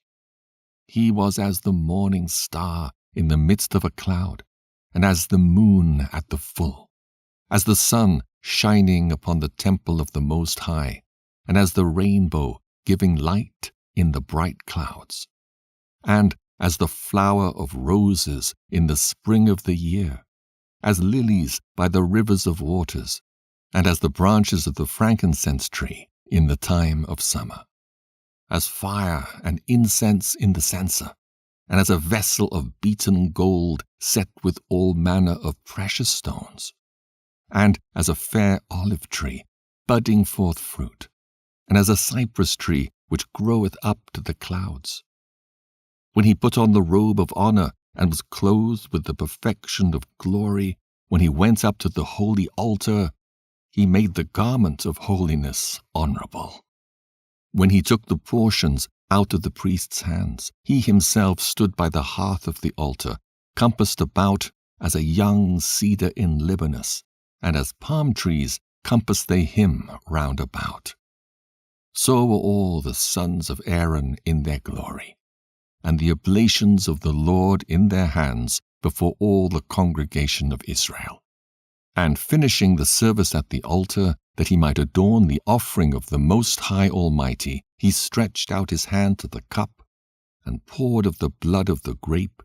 He poured out at the foot of the altar a sweet-smelling savour unto the Most High King of all. Then shouted the sons of Aaron, and sounded the silver trumpets, and made a great noise to be heard, for a remembrance before the Most High. Then all the people together hasted, and fell down to the earth upon their faces to worship their Lord God Almighty, the Most High. The singers also sang praises with their voices, with great variety of sounds was there made sweet melody. And the people besought the Lord, the Most High, by prayer before him that is merciful, till the solemnity of the Lord was ended, and they had finished his service. Then he went down and lifted up his hands over the whole congregation of the children of Israel, to give the blessing of the Lord with his lips, and to rejoice in his name. And they bowed themselves down to worship the second time, that they might receive a blessing from the Most High. Now therefore, bless ye the God of all, which only doeth wondrous things everywhere, which exalteth our days from the womb, and dealeth with us according to his mercy. He grants us joyfulness of heart, and that peace may be in our days in Israel forever, that he would confirm his mercy with us, and deliver us at his time. There be two manner of nations which my heart abhorreth, and the third is no nation. They that sit upon the mountain of Samaria, and they that dwell among the Philistines, and that foolish people that dwell in Shechem. Jesus, the son of Sirach of Jerusalem, hath written in this book the instruction of understanding and knowledge, who out of his heart poureth forth wisdom. Blessed is he that shall be exercised in these things, and he that layeth them up in his heart shall become wise. For if he do them, he shall be strong to all things. For the light of the Lord leadeth him, who giveth wisdom to the godly. Blessed be the name of the Lord forever. Amen. Amen. Chapter 51. A prayer of Jesus the son of Sirach. I will thank thee, O Lord and King, and praise thee, O God my Saviour. I do give praise unto thy name. For thou art my defender and helper, and hast preserved my body from destruction, and from the snare of the slanderous tongue, and from the lips that forge lies, and hast been mine helper against mine adversaries, and hast delivered me according to the multitude of thy mercies and greatness of thy name, from the teeth of them that were ready to devour me, and out of the hands of such as sought after my life, and from the manifold afflictions which I had, from the choking of fire on every side, and from the midst of the fire which I kindled not, from the depth of the belly of hell, from an unclean tongue, and from lying words. By an accusation to the king, from an unrighteous tongue, my soul drew near even unto death. My life was near to the hell beneath. They compassed me on every side, and there was no man to help me. I looked for the succor of men, but there was none. Then thought I upon thy mercy, O Lord, and upon thy acts of old, how thou deliveredst such as wait for thee, and savest them out of the hands of the enemies. Then lifted I up my supplications from the earth, and prayed for deliverance from death. I called upon the Lord, the Father of my Lord, that he would not leave me in the days of my trouble, and in the time of the proud, when there was no help. I will praise thy name continually, and will sing praises with thanksgiving. And so my prayer was heard. For thou savedst me from destruction, and deliveredst me from the evil time. Therefore will I give thanks and praise thee, and bless thy name, O Lord. When I was yet young, or ever I went abroad, I desired wisdom openly in my prayer. I prayed for her before the temple, and will seek her out even to the end. Even from the flower till the grape was ripe, hath my heart delighted in her. My foot went the right way. From my youth up I sought after her. I bowed down mine ear a little and received her, and gat much learning. I profited therein. Therefore will I ascribe glory unto him that giveth me wisdom. For I purposed to do after her, and earnestly I followed that which is good. So shall I not be confounded. My soul wrestled with her, and in my doings I was exact. I stretched forth my hands to the heaven above, and bewailed my ignorances of her. I directed my soul unto her, and I found her in pureness. I have had my heart joined with her from the beginning. Therefore shall I not be forsaken. My heart was troubled in seeking her. Therefore have I gotten a good possession. The Lord hath given me a tongue for my reward, and I will praise him therewith. Draw near unto me, ye unlearned, and dwell in the house of learning. Wherefore are ye slow? And what say ye to these things, seeing your souls are very thirsty? I opened my mouth and said, Buy her for yourselves without money. Put your neck under the yoke, and let your soul receive instruction. She is hard at hand to find. Behold with your eyes how that I have gotten but little labor, and have gotten unto me much rest. Get learning with a great sum of money, and get much gold by her. Let your soul rejoice in his mercy, and be not ashamed of his praise. Work your work betimes, and in his time he will give you your reward.